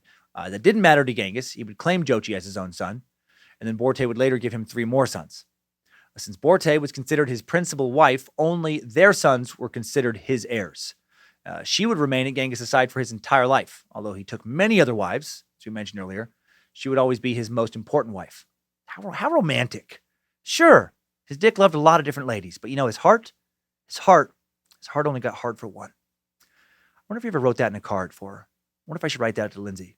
But, hey, baby. Sure, sometimes I get boners, you know, when I'm out around in public, seeing things. But my heart only gets hard for you. Love you. I don't think that would go well. Right after the successful rescue of Borte and the rout of the Merkits, Genghis and Jamuka, who were also blood brothers, who had been put in charge of Wang Khan's army, began to drift apart, each having different ideas of how Mongolia should be run. And what was all this blood brother business, by the way? Just symbolism, tradition. The Mongols would marry their children to members of other tribes to strengthen their relationships with neighbors. Mongol leaders would often take wives from other tribes to strengthen alliances there, and warriors could, pledge allegiance to one another and become blood brothers. Not sure exactly what ceremony, if any, took place when that happened. Might have been as simple as just cutting each other's hands and shaking on it or something like that. Anyway, blood brothers Jamuka and Genghis began drifting apart, mostly because Jamuka supported the traditional Mongolian aristocracy, when it came to, who got the highest positions in Mongolian society. Well, while Genghis believed in a new system of meritocracy, right? We mentioned that earlier, where men could rise up and become high-ranking generals, have high positions in society, regardless of who their dads were. This philosophical difference meant each group, attracted a different type of follower. The old guard followed Jamuka. Everyone else followed Temujin. Soon there were two massive armies, one led by Genghis, the other led by Jamuka. The blood brothers had become rivals. In 1186, when Genghis is around 24, after his decisive defeat and rescue of his wife, an important Mongolian shaman declares that the eternal blue sky has set the world for Temujin to rule. Right? Now God's on his side. Word spreads, Mongol families begin to quickly join his army. Jamuka doesn't like this. Nobody wants to hear about God anointing their rival as the one true leader. It's never been on anyone's wish list. No one's ever thought, I hope to live a long, happy life.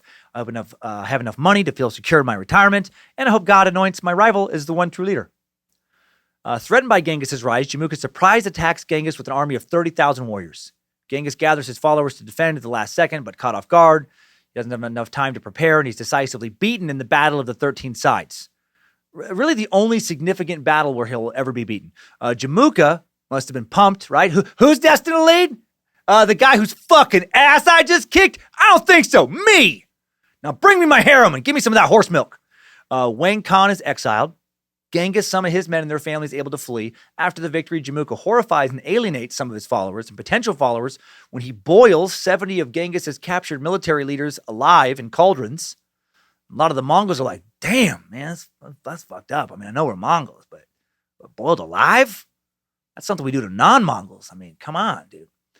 Following this defeat, Genghis spends the next 10 or so years kind of licking his wounds, rebuilding an army, and vowing never to be defeated again. And probably also fucking a whole bunch. Sometime in 1187, his second son, Chagatai, is born. His third son, Ogadai, born in 1189. His fourth son, Toyuai, born in 1190. In 1197, Genghis makes a new alliance with his old pal, the old exiled Wang Khan. Wang had rebuilt himself into a powerful clan leader again. He plots his return to power. And Genghis is like, hey, dude, I know shit went south with us, with the Battle of the 13 Sides. But this time we're not going to lose, okay? This time, pinky swear, no one's getting boiled alive. No one's getting put in a cauldron. He and Wang Khan partner with the Jin dynasty of China, further build up their strength through a few minor battles. And then in 1200 CE, the friendship between Genghis and Wang Khan begins to falter. Hard to keep fellow Mongol leaders as close friends when you desire to be the one who rules them all. Wang Khan's son, Sangum, envied Genghis' growing power and relationship with his dad, and he planned to assassinate him. Records suggest that despite the relationship Wang Khan and Genghis had built, including Genghis reportedly saving Wang's life numerous times in battle, Wang just, he chose to side with his son and betray his longtime friend. And Genghis Khan began to realize the tides were shifting against him when Wang refused to marry his daughter to Genghis' son, Jochuai. The insult led to war between the two. To prepare for battle, Wang Khan allied with Genghis' old friend Jamuka. That motherfucker partnered with the guy who boiled his generals alive. Two of his dad's old blood brothers, one of his blood brothers, allied against him.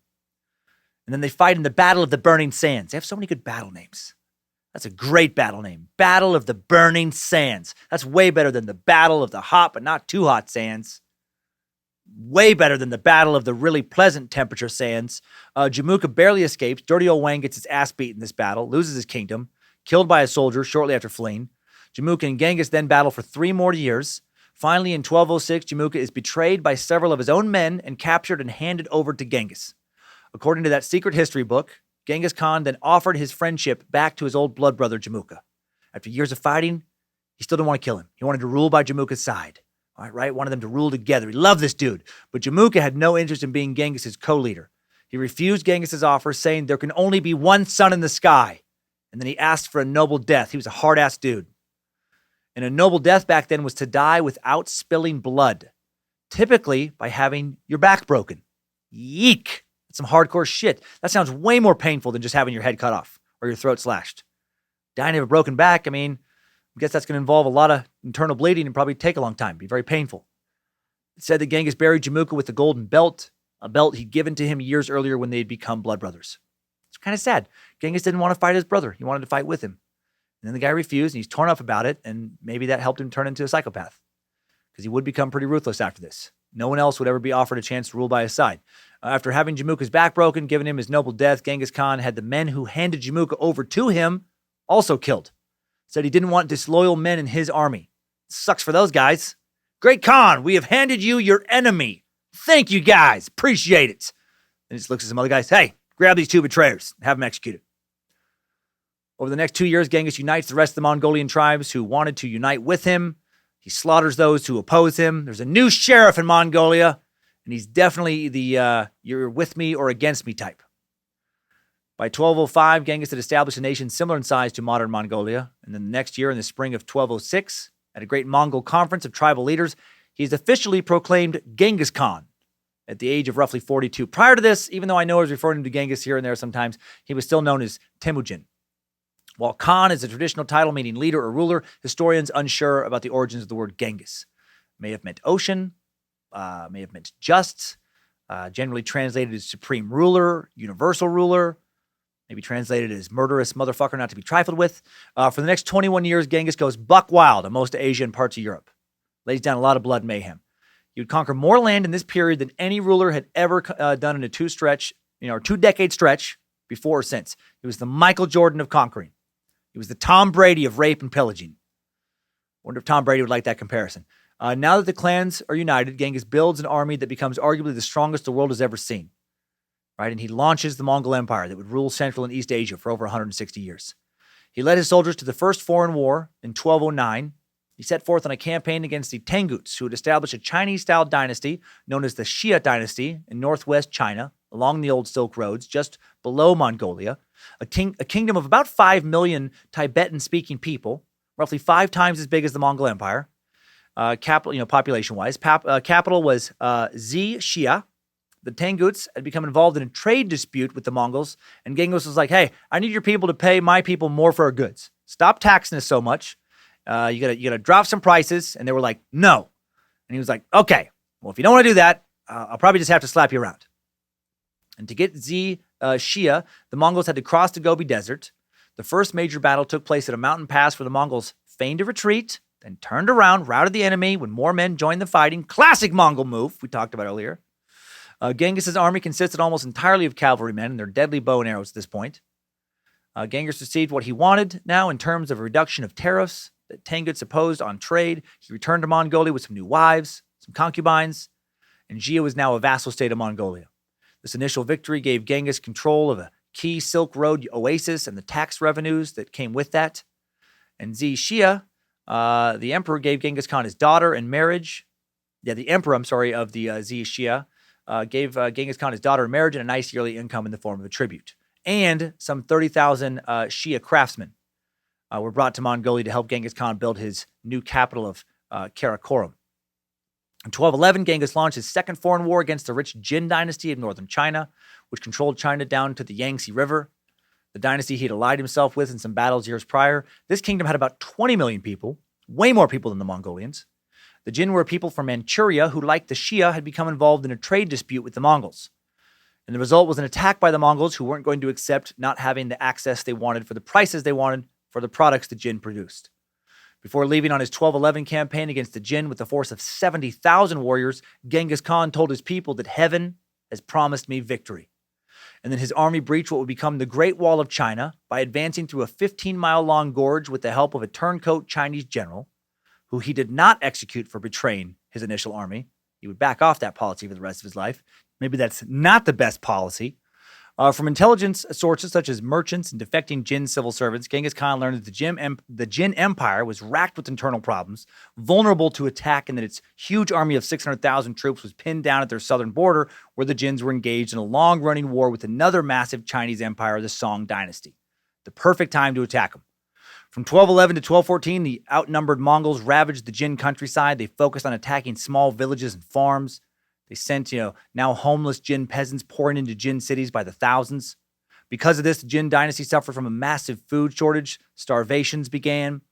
Genghis starving their empire. During the food crisis, the Jin ended up killing thousands of their own peasants to keep more people from starving, which was not great for national morale. Brutal and brilliant. Genghis knew because of how many more soldiers the Jin had that heading into a head-to-head battle trying to siege their cities would not be wise. Even if their main armies were fighting way down south, they still had more troops up north than the Mongols. and his strategy worked. The food shortage the Mongols created pushed the emperor to surrender. In early 1214, the Jin emperor offered Genghis substantial rewards for the Mongols to withdraw, including enormous quantities of gold, silver, and silk, literally thousands of horses. He gave Genghis a princess as a wife, acknowledged Genghis as his overlord. Genghis traveled back to Mongolia. Shortly after he made it back home, the emperor broke the agreement. Damn it! Now he has to go back. 1215, Genghis marches back down to Zhongdu. The Mongols destroy the city in the Battle of Zhongdu. Before his armies arrived, the emperor had retreated to the southern portion of his kingdom, so he escaped, moved his court to the city of Kaifeng. Now the northern portion of his kingdom would soon belong to Genghis. Those who remained in the city of Zhongdu were slaughtered after being starved to the point of rampant cannibalism. Things got crazy in the city. Towards the end of the fighting, Jin trapped inside the city. They'd ran out of ammo, and they started putting gold and other valuables into into their cannons and shooting that at the Mongols. Right? It's just fucking crazy. They had nothing left. They're just like, put those gold coins in the cannon, shoot that at those sons of bitches. They were all slaughtered. The Mongols breached the 40-foot high walls of the city, butchered and raped and pillaged. Months after the battle, a passing eyewitness wrote that the bones of the slaughtered formed white mountains, and the soil was greasy with human fat. Ugh! It's a seriously gory visual. The war in China continued under the leadership of one of the Khan's generals while he advanced to the west. From 1212 to 1215, Genghis's armies sacked 90 different Chinese cities. The Jin would eventually be completely overthrown in the southern portion of the kingdom by the Mongols in 1235, several years after Genghis's death. Eventually, they would get them all. After a few more years of fighting in 1218, the Mongol army was exhausted by continuous campaigns against the Jin and against the western Xia kingdom. It also began battling south of Mongolia. Genghis, he's power hungry now. He doesn't feel like taking a break from fighting or slowing down the expansion of his empire. He decides to engage war with a third empire while still fighting the other two. Genghis sends two Tumen, 20,000 warriors, a Tumen, 10,000 warriors, under the guidance of his brilliant young general Jebe against Kuklug, who ruled over the western Liao dynasty of Central Asia, also known as the Karakatai Empire, to the south and west of Mongolia, a vast empire, 580,000 square miles, 1.5 million square kilometers large. And this goes very, very well, sends Genghis on a path westward, leads the Mongols all the way to Europe. An internal revolt is incited by Mongol spies, and then Jebe overruns the country with his 20,000 horsemen, shooting all their poison arrows and halberding dudes to death left and right. Kuklug's forces are defeated. He's captured and executed. The Mongol Empire now extends almost to the Caspian Sea in the west and to the Persian Gulf and the Arabian Sea. Genghis Khan's reputation now spread throughout Asia, as this next story illustrates. It's one of my favorite parts of the suck.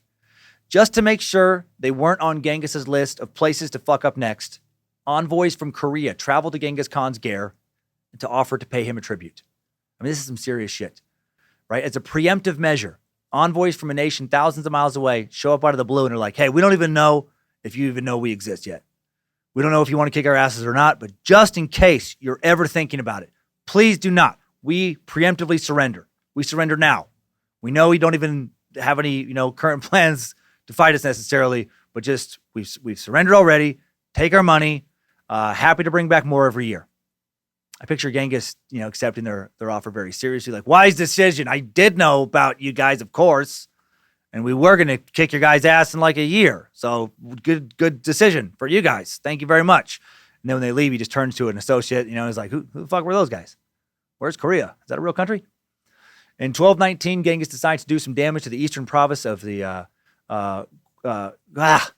Khwarezmian Empire in Central Asia after some fools done fucked up and murdered some of his ambassadors. This dynasty's empire, another big one, right? Stretching all the way to the Caspian Sea, includes parts of present-day Afghanistan and Iran, 1.4 million square miles, 3.6 million kilometers. The year before, in 1218, a caravan of Mongol merchants had been sent by Genghis Khan to negotiate trade deals with the Khwarezm. I don't know. The merchants were sent. Fucking this word, I couldn't find anything decent. The merchants were sent to give the Shah of Khwarezm gifts of jade, ivory, gold, cloaks of valuable white camel hair. And the Shah, fearing that they were spies, killed the envoys for being insolent enough to request some changes in the conditions of trade between the Mongols and the Central Asians. Big mistake.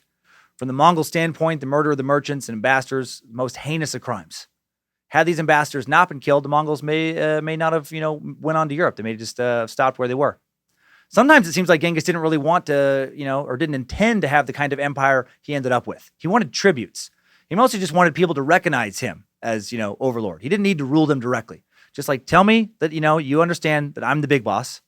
Give me a tribute. Give fair deals to my merchants, and I'll leave you alone. And when people didn't accept that, that's when he fucking just annihilated them. And the Khwarezm Empire did not agree to Plan A. They aggressively rejected it, and now he had to punish them. His campaign against Central Asia, first and foremost, an act of revenge. Let's get ready to rumble! Sunday. Genghis Khan and the Mongols take on Does It Really Fucking Matter? The Shah of Who Gives a Shit just undid it! Over 200,000 Mongol warriors coming to Central Asia, hoping to collect over 1 million skulls. Who stands in their way? It's gonna be a bloodbath. We'll sell you the whole seat, but you'll only need the edge. After devoting considerable time to logistical planning, Genghis organizes a major force, more than 200,000 troops, huge for a Mongol army, and they set out against Central Asia. Gigantic caravan. Man, just imagine that in your mind. Tens of thousands of camels, hundreds of thousands of horses, giant siege weapons, all rolling across the steppes of Central Asia, headed for war, right? 200,000 troops. They're gathering more and more locals to use as shields and, for these prisoners of wars for various duties when they get to the next city. So they're getting tens of thousands, if not hundreds of thousands of them as they march through Central Asia. Can you imagine seeing that headed for your city? Especially if you knew it was the Mongols, if you knew what they'd done to other cities, the fear you would feel. Genghis vented his fury with a string of massacres beginning in Utrar and Bukhara in 1219. It wasn't easy for Genghis to fully penetrate and conquer the great cities of Central Asia, but he did it. When he'd leave Central Asia in 1225, up to 30% of the population had been massacred. He sacked dozens of cities and settlements. In 1220, Genghis Khan attacked Samarkand, then a great Silk Road city of 200,000 people, nourished by an aqueduct that brought water to the arid steppe around the city from faraway mountains. Famous for its craftsmen that produced saddles, copper lamps, and silver lame, fabric with silver fibers woven into it, like fancy shit. When Genghis Khan's army appeared, according to one report, the Shah and 110,000 of his troops fled the city, and the city noblemen opened the gates and begged for mercy. And they were shown little. A 13th century Persian historian, Atta Malik Juvani, wrote that Genghis killed all who took refuge in the citadel and the mosque, pillaged the city completely, conscripted 30,000 young men along with 30,000 craftsmen into his army. The Khan's armies then destroyed other great Silk Road trading centers such as Merv, Ba, Herat, Nishapur. We devoted an early episode of Timesuck specifically to Nishapur. Kingdoms that resisted risking, having their entire populations massacred. According to Muslim chroniclers, 100,000 defenders were killed in a river diverted to flood the city of Urgench.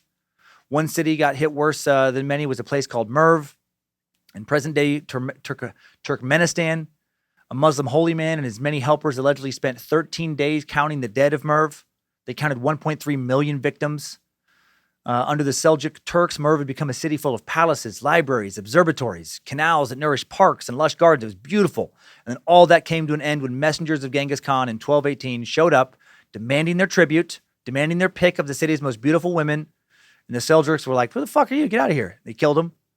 Then the Mongols arrived 3 years later and were like, those guys that you killed a couple years ago, those were our guys, right? They were our buddies, and we're pretty pissed off about it. And you guys need to surrender. And then the Seljuks did surrender, and then the Mongols were like, too little, too late. We're still pissed about those guys. And they just killed them all anyway. According to some accounts, each Mongol soldier had to decapitate 300 to 400 civilians and set the city aflame.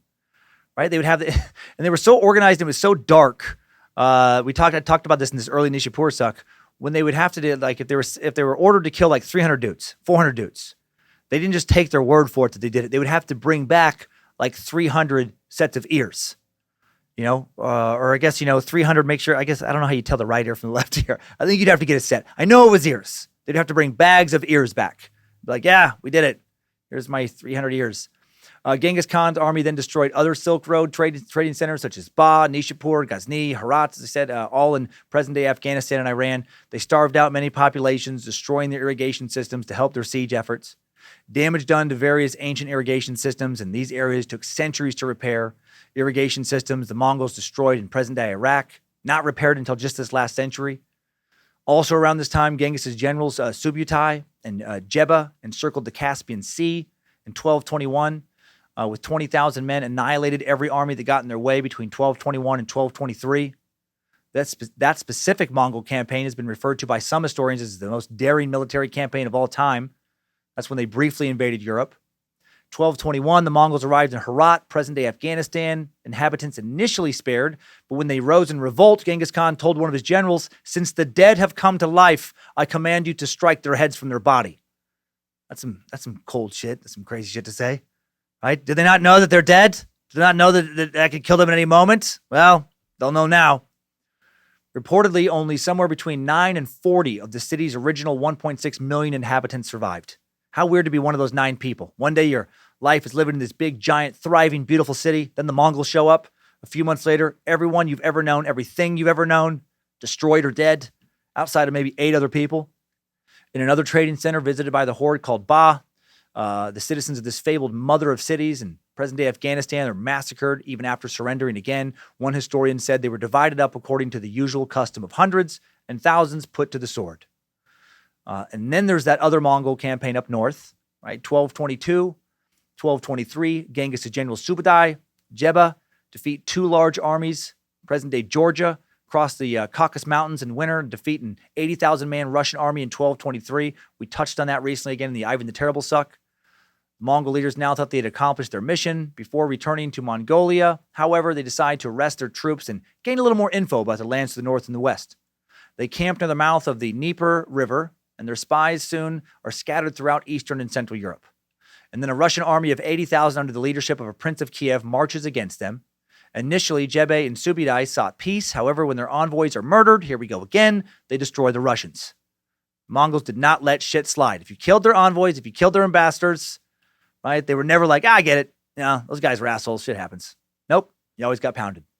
The Mongols defeat the Russians by attacking first with lightly armored archers, then luring the enemy behind a smoke screen set by dung fires. Then cavalrymen armed with lances and swords charge, forcing the Russians to break ranks, run over each other as they flee for their lives. Historian Charles Halpern estimates that by the time of this battle, the destructive power of the Mongol war machine eclipsed anything the Russians had ever seen before. But they wouldn't push farther west into Europe, not yet. Genghis in his 60s now, seeing his health decline, wants to return to Mongolia, make sure Mongolia knows who will be running his empire when he's gone. In 1225, both Mongol armies return to Mongolia. Back in Mongolia, he selects his son Ogadai as his successor, establishes the method of succession for subsequent Khans, specifying they must be his direct descendants. Also in 1225, he finds out that Western Shia and the Jin have readied a force of 180,000 troops to try and knock him out of their territories. He's got a lot of enemies by this point, a lot of borders to defend. In late 1226, when the rivers are frozen, the Mongols strike south to deal with this new threat. Despite a Western Shia army of more than 300,000 troops, the Mongols annihilate them. Pursuing energetically, the Mongols kill the Western Shia emperor in a mountain fortress. The emperor's son takes refuge in the great walled city of Ningxia, and the Mongols divert a canal that they're going to flood the city. And just before they do flood it, the city surrenders. Leaving a third of his army to hold Ningxia, Genghis sends his boy Ogadai eastward to destroy the Jin. With the remainder of his troops, Genghis marches southeast to the eastern Sichuan province, where the Western Shia, the Jin, and the Song empires meet to prevent Song reinforcements from reaching Ningxia. He's just always fighting, always battling, always traveling. Then on August 18th, 1227, in the midst of all this fighting, Genghis, at around the age of 65, dies in a camp in Yinshuan, capital of Western Shia. He may have died due to complications from injuries he'd received after falling off his horse the previous year. The horse probably got sick of him drinking its blood, drinking its milk. On his deathbed, he outlines plans that later would be used by his successors to complete the destruction of the Jin Empire. Even as he lays dying, his mind is on conquest. Ogadai Khan then takes over as his successor and continues to expand his father's empire. As was the practice of his tribe, Genghis Khan buried in an unmarked grave in Mongolia, possibly in the region of his birthplace. When the emperor was finally laid to rest, supposedly his soldiers rode 1,000 horses over his grave to destroy any remaining trace of it. In the 800 years since Genghis Khan's death, no one has found his tomb. There's all kinds of rumors about what happened to it. Supposedly a river was diverted over it, so no one could find his grave. Supposedly everyone who ever knew about his grave, were killed. It's considered taboo in Mongolia to even seek out his grave. Outsiders have used satellite and radar and shit to try and find it, but no luck. There's even a curse legend that says all kinds of horrible things will happen to whoever finds his tomb. In all likelihood, his tomb will never, ever be found. I mean, if he was just buried in like a random grave in the middle of nowhere, it might just be completely obliterated by this point. And now let's hop out of this timeline. Good job, soldier. You made it back. Barely.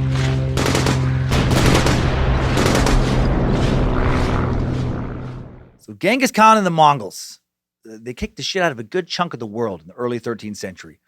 Although not famed for creating any lasting architectural wonders or political institutions, the Mongols made significant contributions to the world of culture by finally connecting the Eastern and Western worlds via expanded trade routes, diplomatic embassies, and the movement of missionaries and travelers from Eurasia to the Far East.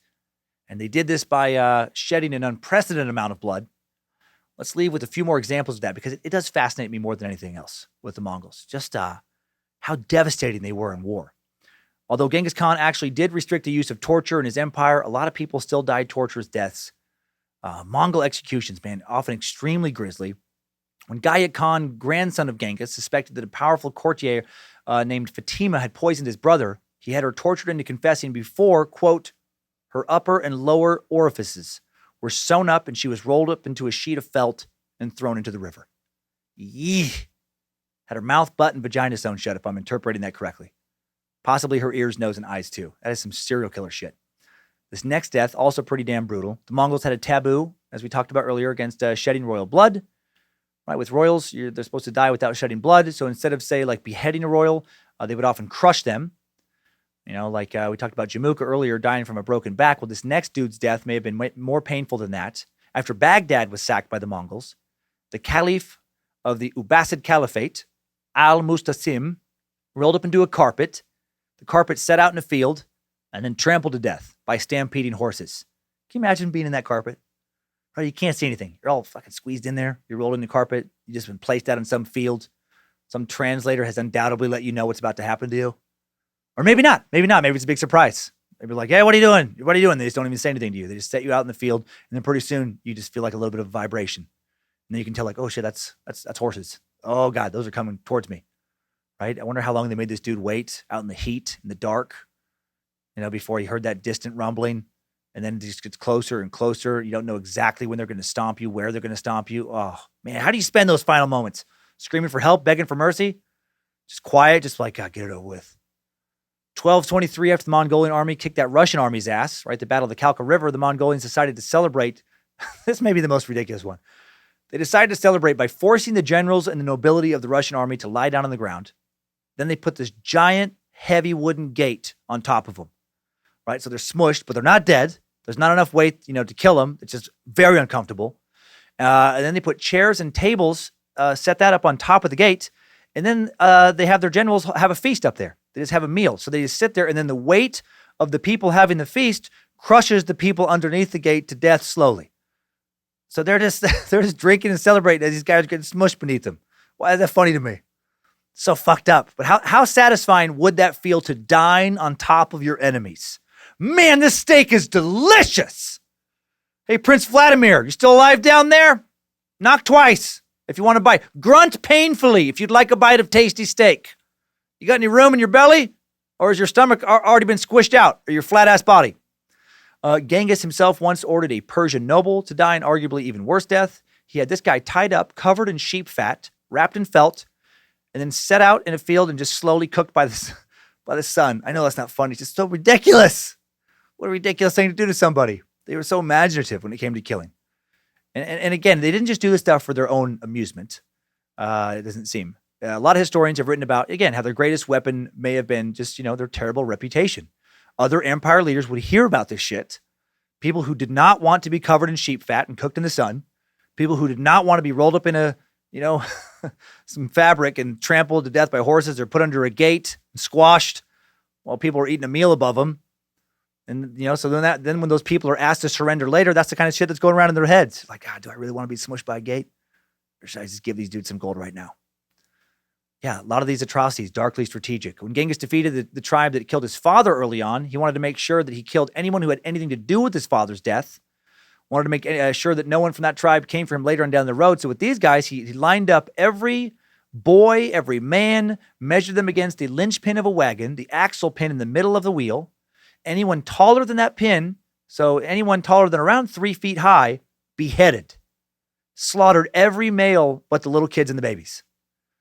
Here's the craziest example of Mongol devastation. This is the one I did a whole suck on early in Timesuck's catalog, the Battle of Nishapur. According to legend of this battle, one of Genghis Khan's daughters loved her husband very much, a man named Takwar. Genghis loved him too, as his favorite son-in-law. When Takwar killed by an archer from Nishapur, a city that was not supposed to fight back, why didn't you fucking listen to Plan A? His wife demanded vengeance, and Genghis, did he give it to her? He had his army slaughter every person in Nishapur. By some estimates, 1,748,000 people killed, women, children, babies, even dogs and cats tracked down and murdered. Then, according to legend, they were beheaded and their skulls were piled into pyramids around the city, a request made by Genghis Khan's daughter to ensure that no one got away with a simple wounding. She wanted to see those heads. She wanted to look at those death pyramids and know that whoever shot her husband was dead. Mongols did a lot of crazy shit. And we know about most of it thanks to one book. Primary source for a lot of this info, old book, a Mongolian book called The Secret History of the Mongols, written in the 13th century. The most important, oldest medieval Mongolian text. The only, Mongolian account of all of this. The book covers the origins of the Mongol people, the rise to power and reign of Genghis Khan, written from a Mongolian perspective, right? It's, gives a very different perspective on the Mongols than all the other sources, which were written by their enemies. Gives unique insight into one of the most important leaders in world history. Without it, we wouldn't know half of what we knew and were able to use for this suck. What a wild life Genghis had, man, from an early age, forced to contend with the brutality of life in the Mongolian steppe. Rivals poisoning his dad when he's 9, his own tribe later expelling his family, leaving his mom to raise her 7 kids alone. He has to grow up hunting and foraging, and as an adolescent, may have murdered his half-brother. During his teenage years, he became a slave. Despite all these hardships, by his early 20s, he'd established himself as a formidable warrior and leader, amassed an army of supporters, created the Mongolian Empire for the first time.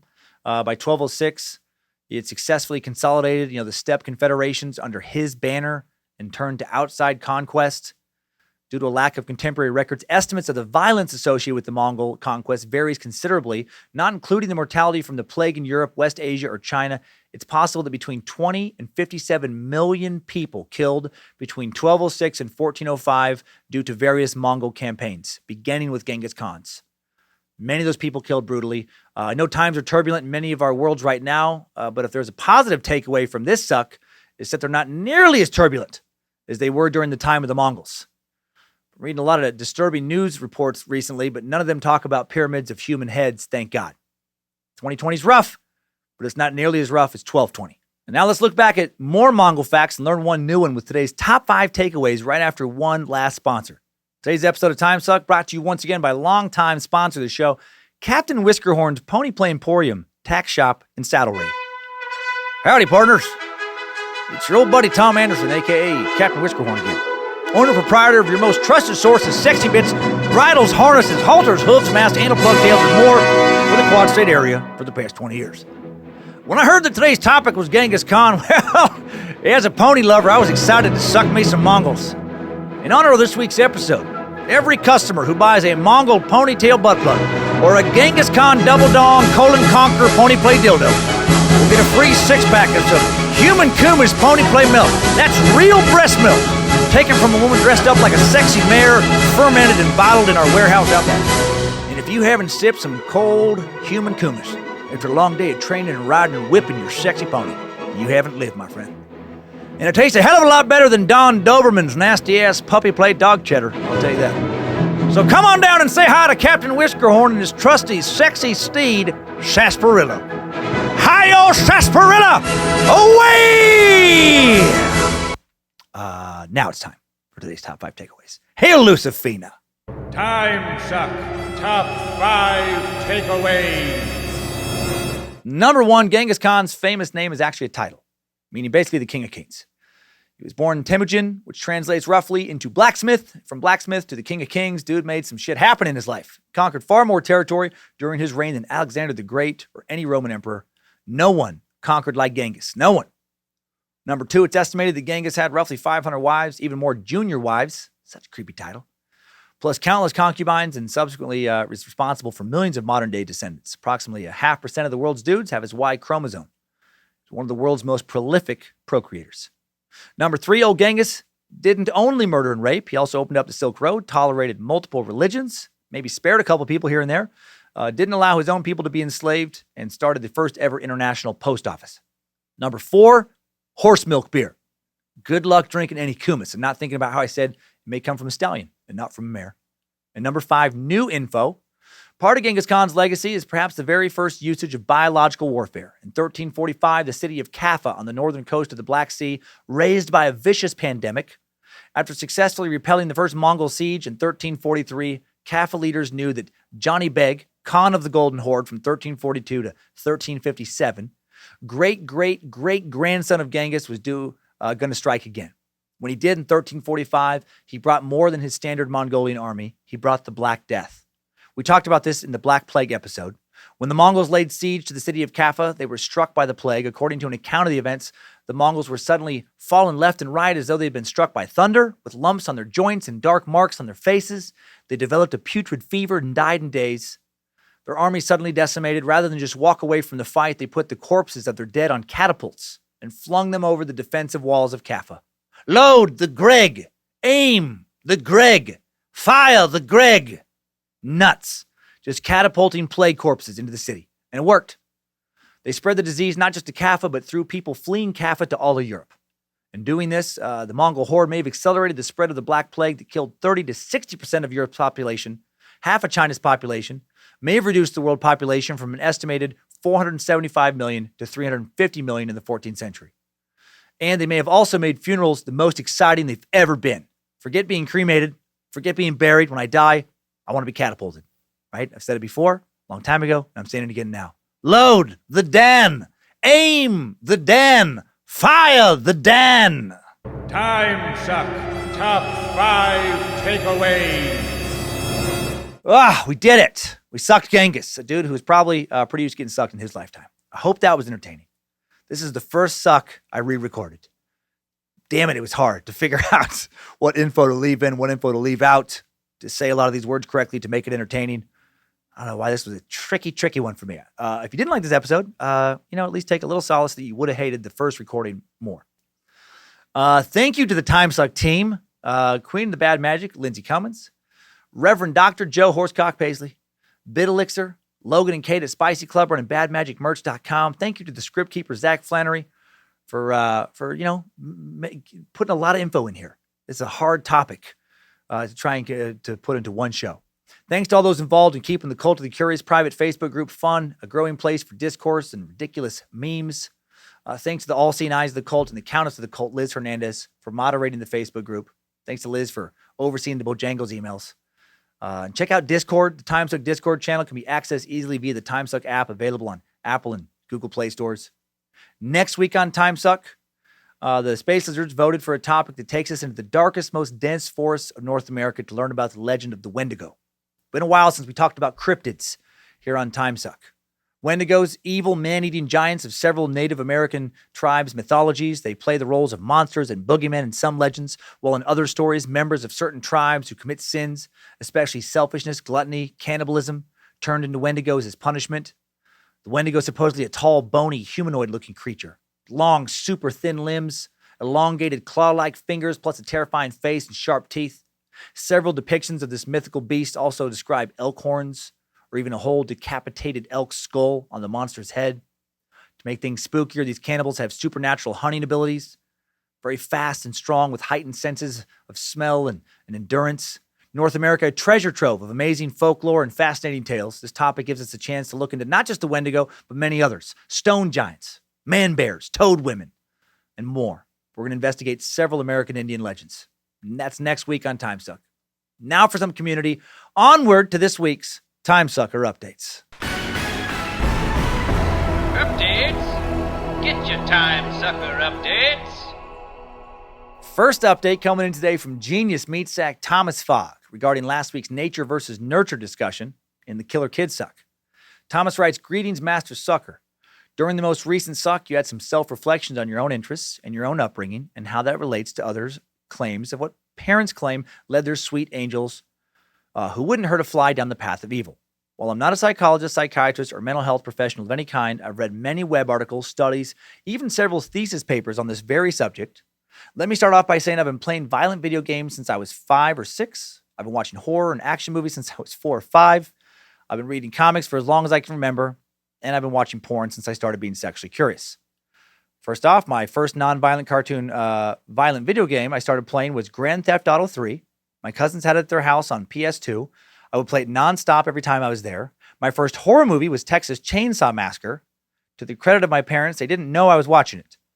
I've been reading superhero comics forever, started getting into darker and grittier graphic novels when I was about 12 or 13, right before high school. I love the greats like Garth Ennis, George Perez, Alan Moore, Neil Gaiman, so many others. I also, like everyone with a smartphone or computer now, have access to some of the most graphic pornography ever made with the stroke of a few keys.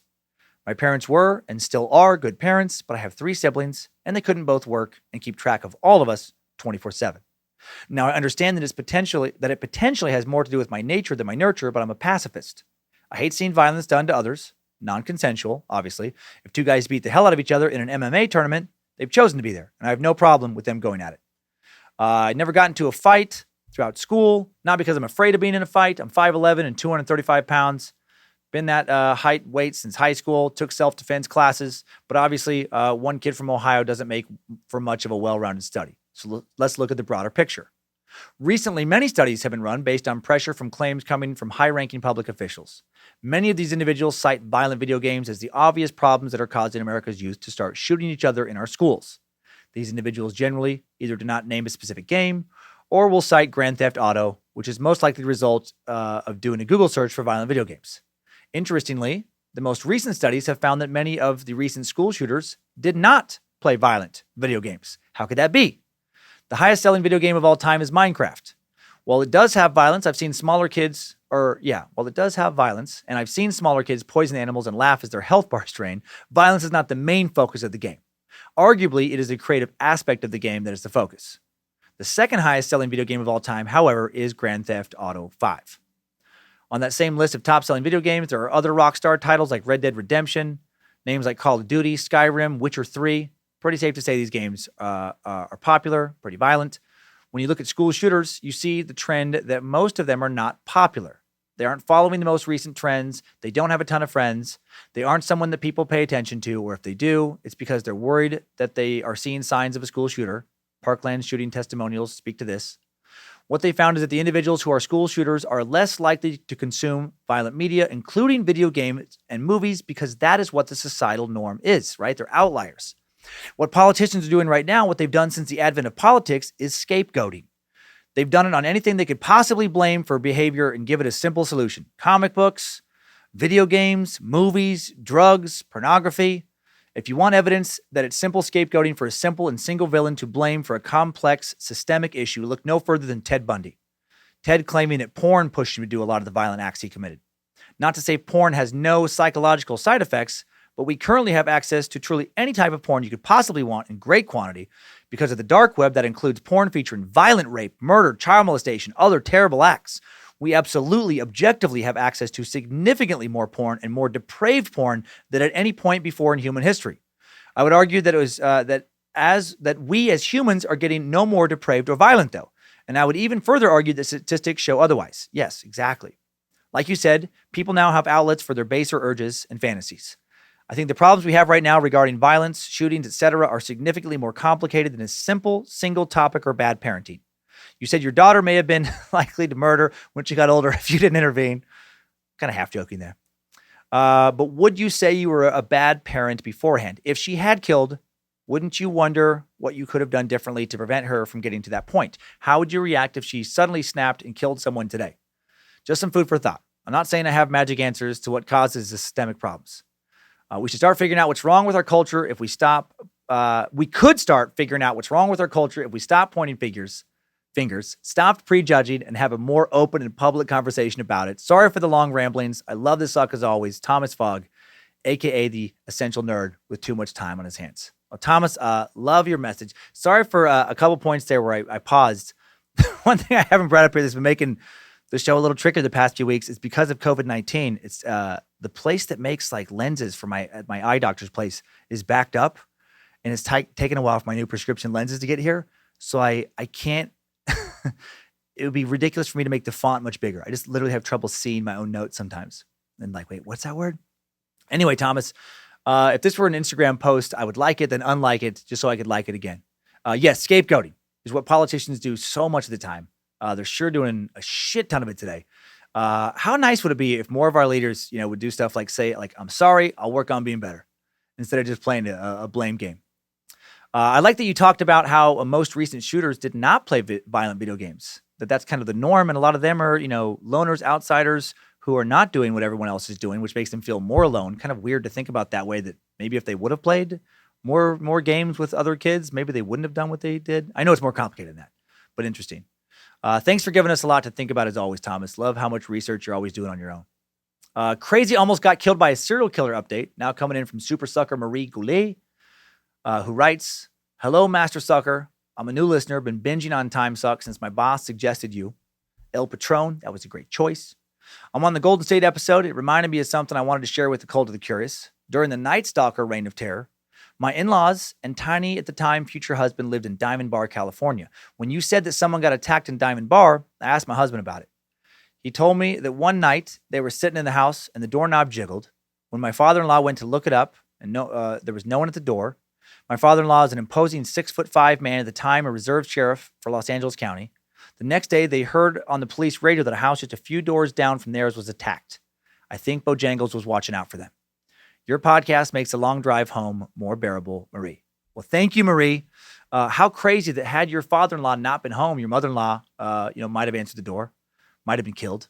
Your husband could have been killed by one of the most brutal, heartless fucks we've ever examined. How strange for them to know that the Night Stalker might have been trying to open their door. Probably was. I imagine that's something you would think about from time to time for the rest of your life. Hope you enjoy the rest of the catalog, and hail Nimrod. Awesome email now coming in from ass-kicking metal as fuck sucker, Lindsay McCandless, who shares that dark, violent music saved her. Lindsay writes, hello, Suck fam. Joe Paisley, I love Moretta. Come to Red Rocks in Colorado sometime. So get out there, Joe. Go on, do it. Just get out to Red Rocks. That's awesome. Yes, Moretta is fantastic. Dan and Lindsay, love you too. The world needs more people like you. Anyway, regarding your Killer Kids Suck and what you said about angry media, and something to be said about not feeling alone. I have argued that myself, but for a different type of media. I love metal music. The screamier, the better, as long as it has rhythm. No one expects that of me because I'm so bubbly, kind, and full of dad jokes.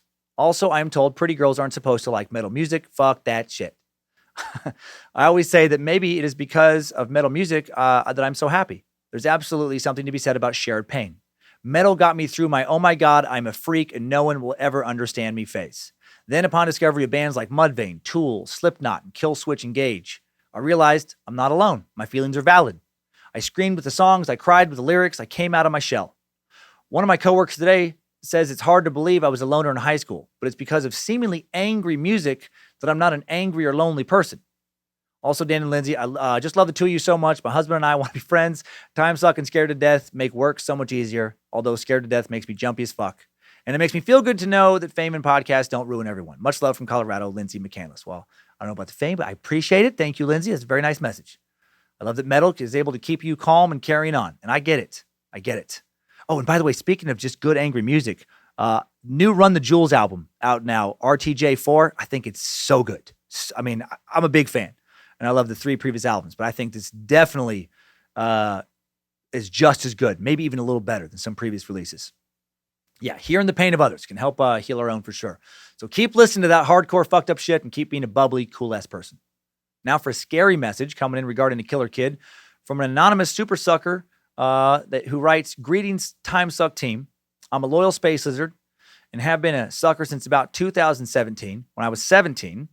And I've been waiting a long time for the right time to send in a message, and this seems like that time.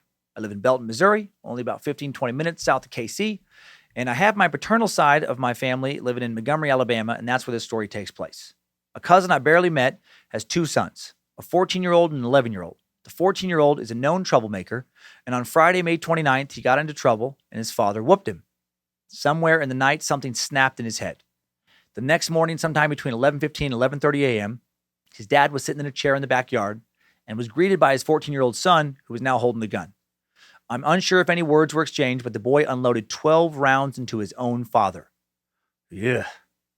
When police arrived, the boy convinced his younger brother to go along with the story that 3 men broke into the house, robbed their dad, killed him, and left. The police left the body in the same chair uncovered until about 4 p.m. During that time, my family right down the road went to look. Two of my other cousins who were very close to the victim obviously were very torn up and crying. The killer was hugging people, telling people everything will be all right, playing the part of the victim. That is until someone realized these two boys just basically watched their dad get murdered and there's not a single tear between them. My great aunt even went as far as to say whoever killed Bobby is probably walking with us here right now. Right after she said that, the 14-year-old walked up behind her, placed both hands on her shoulders, and eerily muttered, "He whispered to me." No, that didn't happen. My aunt did say that, but the boy did. Nice reference there. I imagine the younger brother was in shock, but the older brother is a textbook sociopath or psychopath. I still get the two confused. I just wanted to share this with you guys since today's episode is about killer kids. Feel free to share on the show if you'd like. I changed the name of my cousin, left mine out for secrecy. And I'm sending it really just to tell you guys a story. I'll be sending in more messages in the future with my name and everything. I listened to all of Dan's comedy specials for about a year. Listened to all of the Bad Magic Productions content religiously. Can't wait to fill my ear bellies with some girthy Joe Dick and wash it down with the nectar of life that is sweet decom. Yes, we're very excited to get our new show out. Thank you guys for all your hard work and dedication, entertaining and informing us, giving us the opportunity to walk around in the best damn clothes in the galaxy, even though I haven't been able to buy any. Glory be to Triple M, hail Nimrod, and keep on sucking space lizards. P.S. I know this email is long, but I refuse to apologize. Well, thank you, Anonymous Sucker. Man, I'm curious about this case now. Has it gone to trial? Like, if so, have sentences been handed down to either kid? Were just one found guilty, both found guilty in some way? What a nightmare. And now one last message, something uplifting from an incredible prankster and awesome space lizard, Errol Eaton. Errol writes, "Hey Dan, Errol Eaton here, loyal space lizard, perpetrator of the highly motivating penny prank."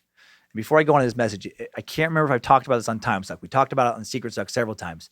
The penny prank, Errol sent in a message to the Secret Suck about it, and it's a brilliant prank where you just put a penny a day around someone that you have constant access to in your life to make them think that they're going insane, right? Ideally, somebody you either work with so you can see on a regular basis at work, or even better, that you live with so you can constantly place pennies around the house. And you start off, maybe just a penny on the floor, somewhere innocuous, and then you just slowly escalate it day after day after day. Maybe there's a penny on the counter. Then all of a sudden, pennies are showing up in places where it's weird for someone to leave them. Maybe a penny's like showing up inside a candle. Maybe a penny's showing up on top of a yogurt container in the fridge. Then, maybe penny's showing up on the person's snooze button on their alarm clock. Then a penny's on their pillow next to their head in bed. Just like whatever. Just get weirder and weirder with it. And then Errol writes, "Things have not always been fun. I have mental illness, and you guys have shown me what consistency over time can do. Somehow I picture you sitting at the table recording your 30 minutes of thoughts about David Icke, wondering if anyone would ever care to listen." Oh yeah, in that first episode. And now we sit here years later with an amazing community that is socially distanced and able to share so much love and joy for each other. That brings me to this point. In 2013, I was standing on an overpass on the William Floyd Parkway, looking down at the Long Island Expressway, thought that no one would miss me and this pain would finally be over. I was going to kill myself. Well, it turns out fat people can't climb fences so well. And that's all that stopped me from getting over to the edge. Turns out that 1 month later, after giving up, my life turned around. In that time, I started to work again, worked up from a $9 an hour job to almost $25 an hour. I know it's not burning up the world, but it's enough to change my life. And now I'm married for the past 2 years. Dealing with mental illness, never fun, but we get by and I keep on going. I'm enclosing a picture of our new house I'm having built. Should be closing on July 1st, just in time for my 52nd birthday. All I can say is stick with it, never give up. Always get back up. When the world says lay down, you're defeated, look it in the eyes and snarl, "I'm not tired and I'm not done yet. I'm still breathing and I have way more to do." That's fucking awesome, man.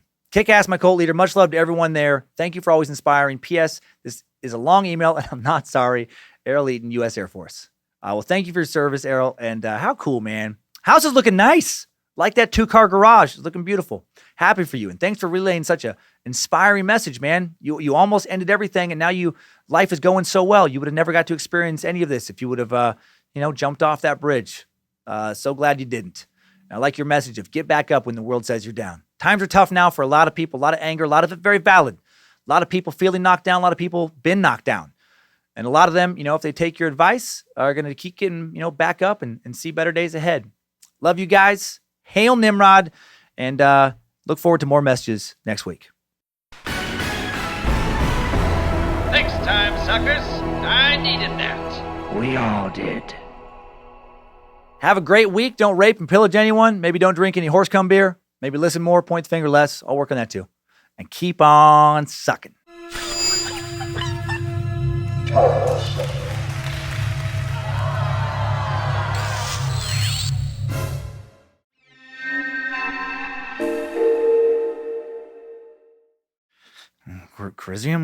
Quizrium, Cognate. How many cognates were there? There were so many empires. Yeah, You're done. heads of pyramid skulls. You did it. You learned. I tried. So You many. did a good job. Okay. Now we got to get you out of here. That's good. The cognates. There's a lot of them. There's a lot of millions of people died. Come on. Like cognate, the shoguns. No, that's Japanese.